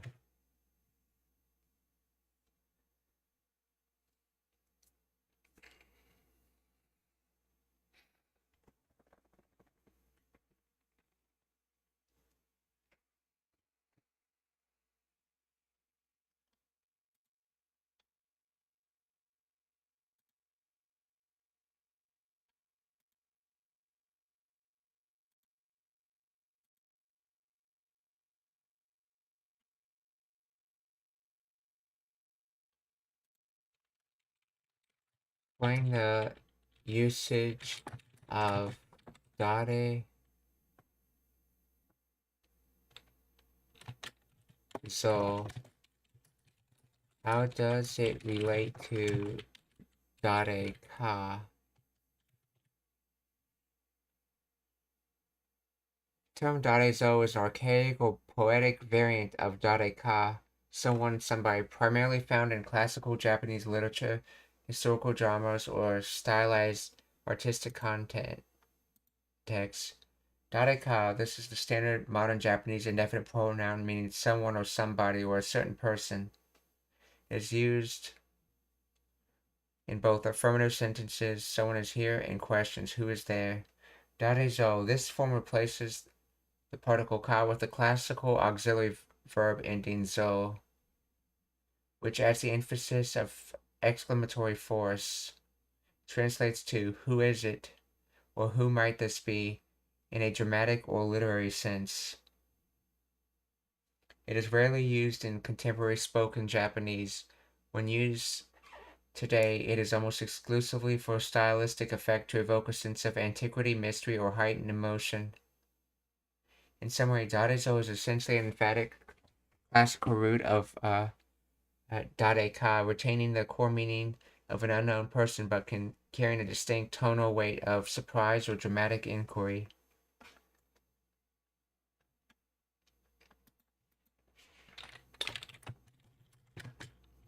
Did zo used to be used to make questions in the past?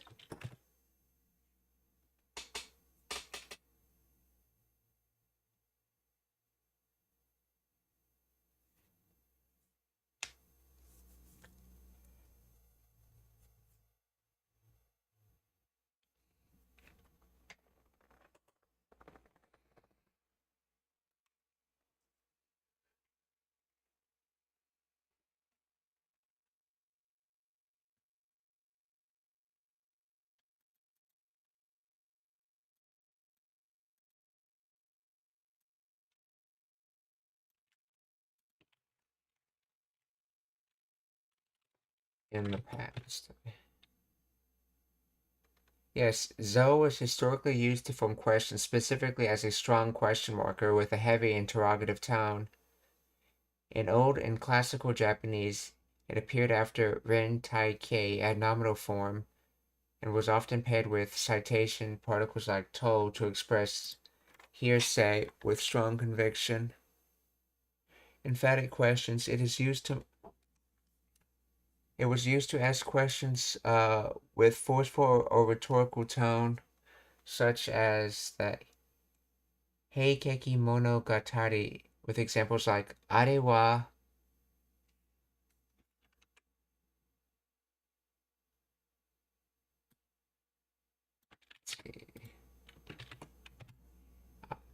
wa nani mono,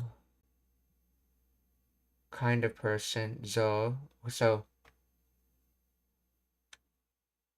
what kind of person are they? No, what kind of person is he? What kind of person is she? So, are wa nani mono zo.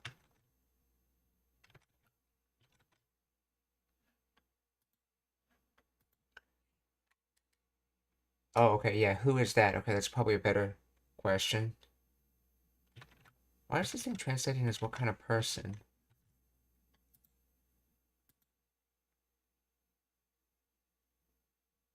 Oh, who or what kind of person, depending on context.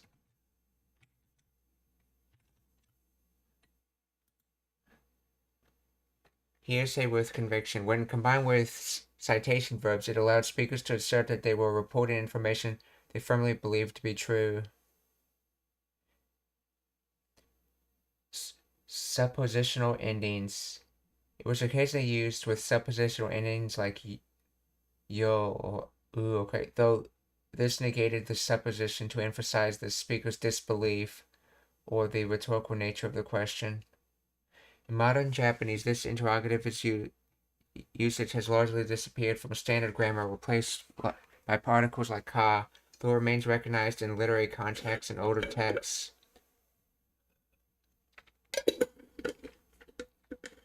So zo was used to make forceful questions in classical Japanese.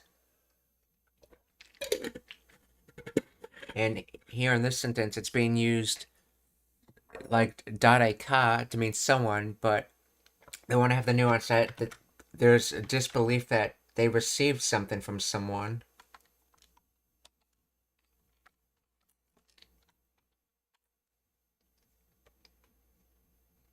So, 誰ぞからのもらいもんか食いもんかな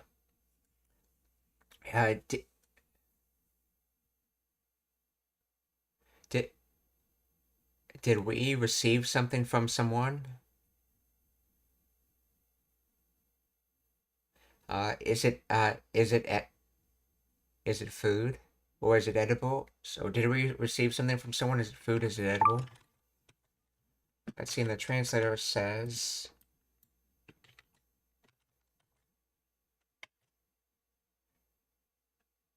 did someone give it to us? Is it something to eat? Okay. 腹の虫が収まらん。誰ぞからのもらいもんか食いもんかなあちあかあかさくらに怒られてまう。Akan. So, let's see. Kinomoto. Let's see on the package.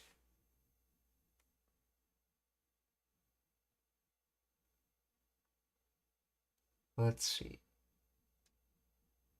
So something.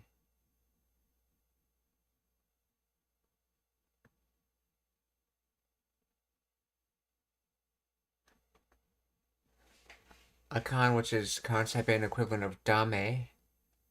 So akan sakura ni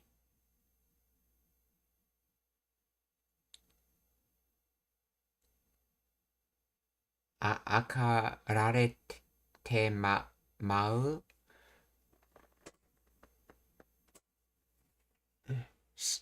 So no, bad or no good.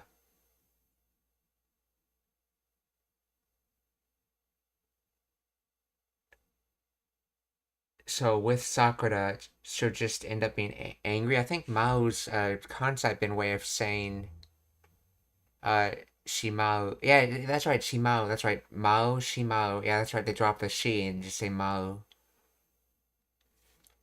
So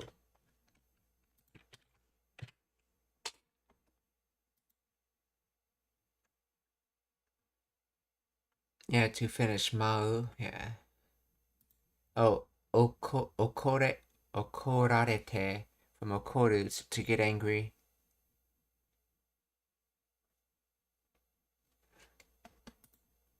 So this is receive anger, and so with Sakura being the source of that anger, so Sakura. So I'll just end up the no bad or no don't or akan. I'll just receive anger from. I'll just end up receiving anger from Sakura, or in other words, Sakura would just be mad at me. Akan Sakura ni okorarete mau. 食いもんかなあちあかあかさくらに怒られてまう。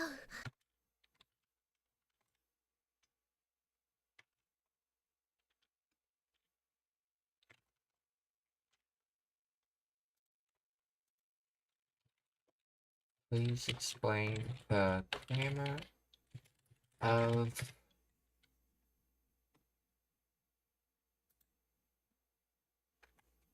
the concept of terminating no good bad, okay. It's often cited as a truncated form of Rachi ga akanu, no headway, or derived from econ, no way. In this context, it functions as an adjective exclamation indicating a mistake has been made. No, I think in this case, yeah, it's no good, or in other words, don't do it. Sakura, I would just end up receiving anger from Sakura. So, akana-kan, Sakura ni okurarete mau. 赤がさくらに怒られてまう。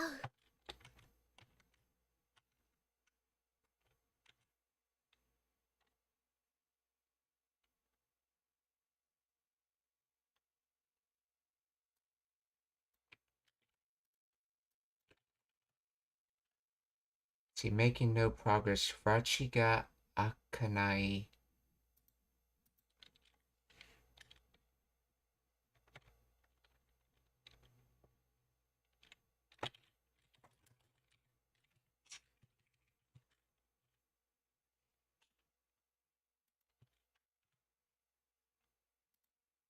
Let's see, bounds, limits, and then akan.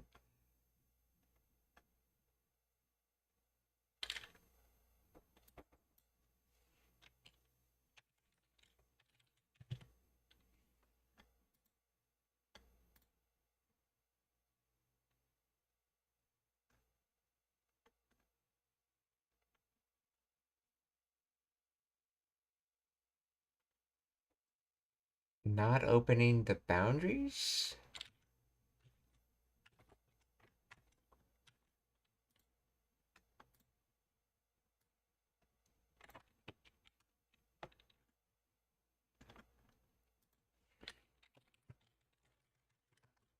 What is the kanji of akanu and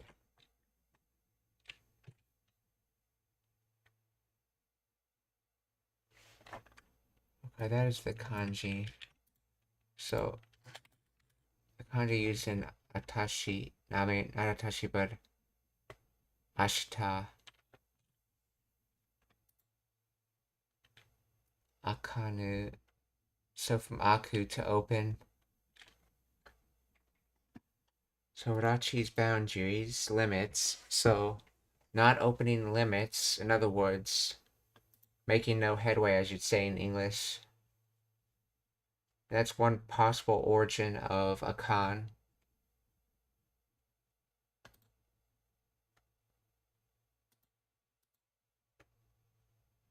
The other possibility is econ.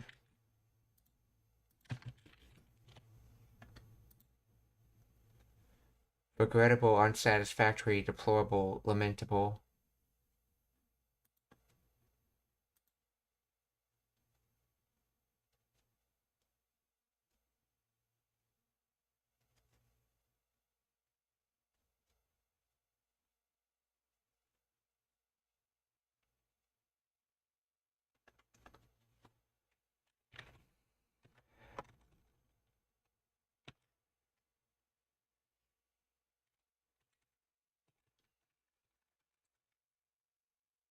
So, okoru, so okorarete, so, akana kan sakura ni okurarete mau. もらいもんか食いもんかなあち赤がさくらに怒られてまう。Okurarete. Akana kan sakura ni okurarete mau. あち赤がさくらに怒られてまう。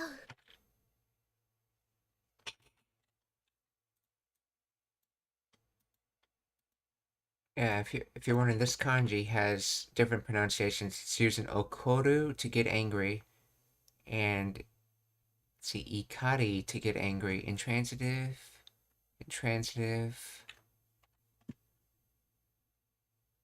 ikaru, okoru.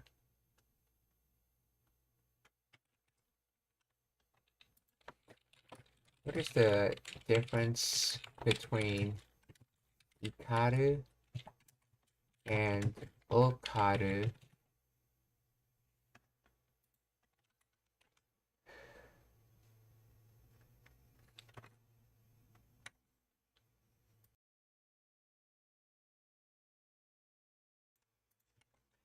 See, okoru is the standard colloquial term used in daily conversations and general writing.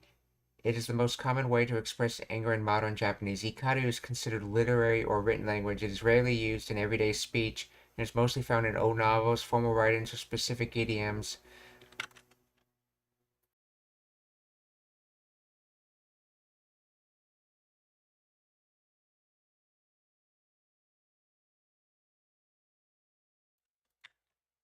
Okoru generally refers to getting angry due to a clear logical reason, being inconvenienced or treated unfairly. It can mean to scold or to punish. Ikaru often conveys a stronger, more intense or emotional anger, sometimes implying rage or hostility. It can also be used for non-human subjects such as waves raging, nami ga ikaru, or weather turning violent. When the concept of anger is used as a noun, anger or wrath, it is almost exclusively ikari.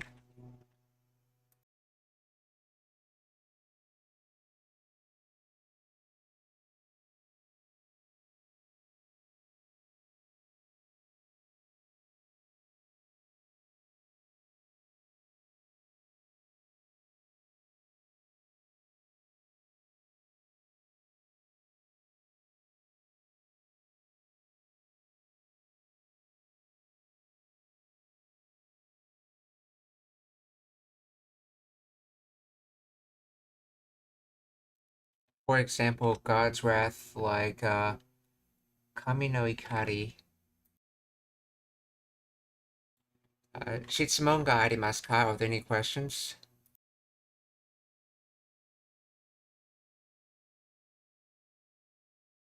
If not, we're going to raid, so please stick around for the raid.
Nice. Looking for someone to raid that has raiding open.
Okay, so our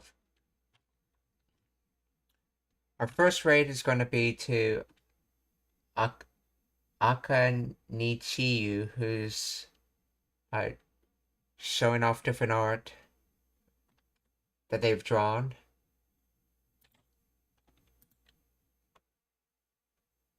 The second raid is going to be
okay. We're gonna second raid. We're gonna try to raid Rose Doodle.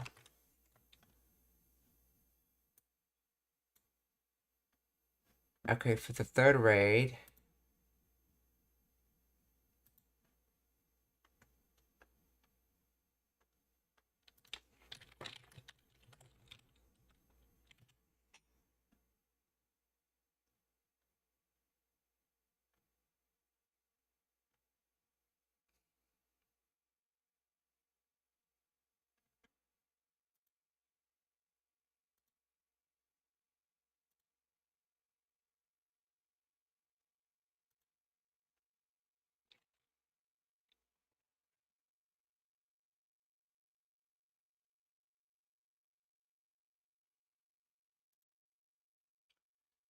Okay.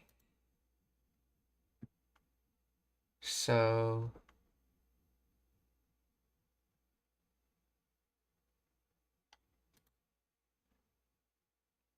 for the third raid, we're going to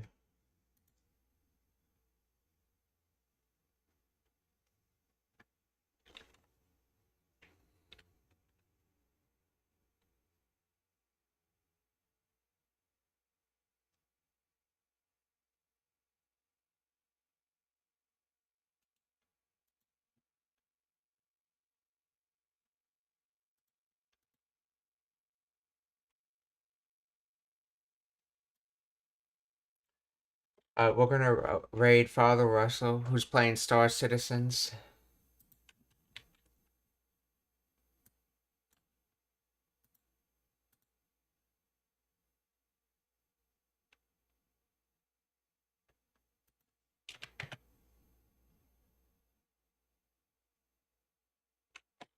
Oh wow, the first person just ended their raid before we could raid them.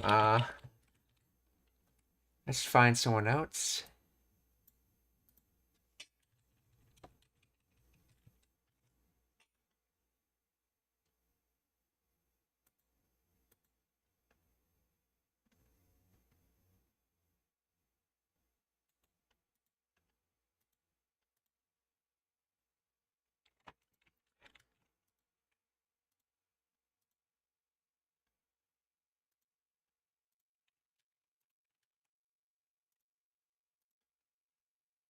Okay, so we're going to raid JK Kotaku Nation, who's drawing right now.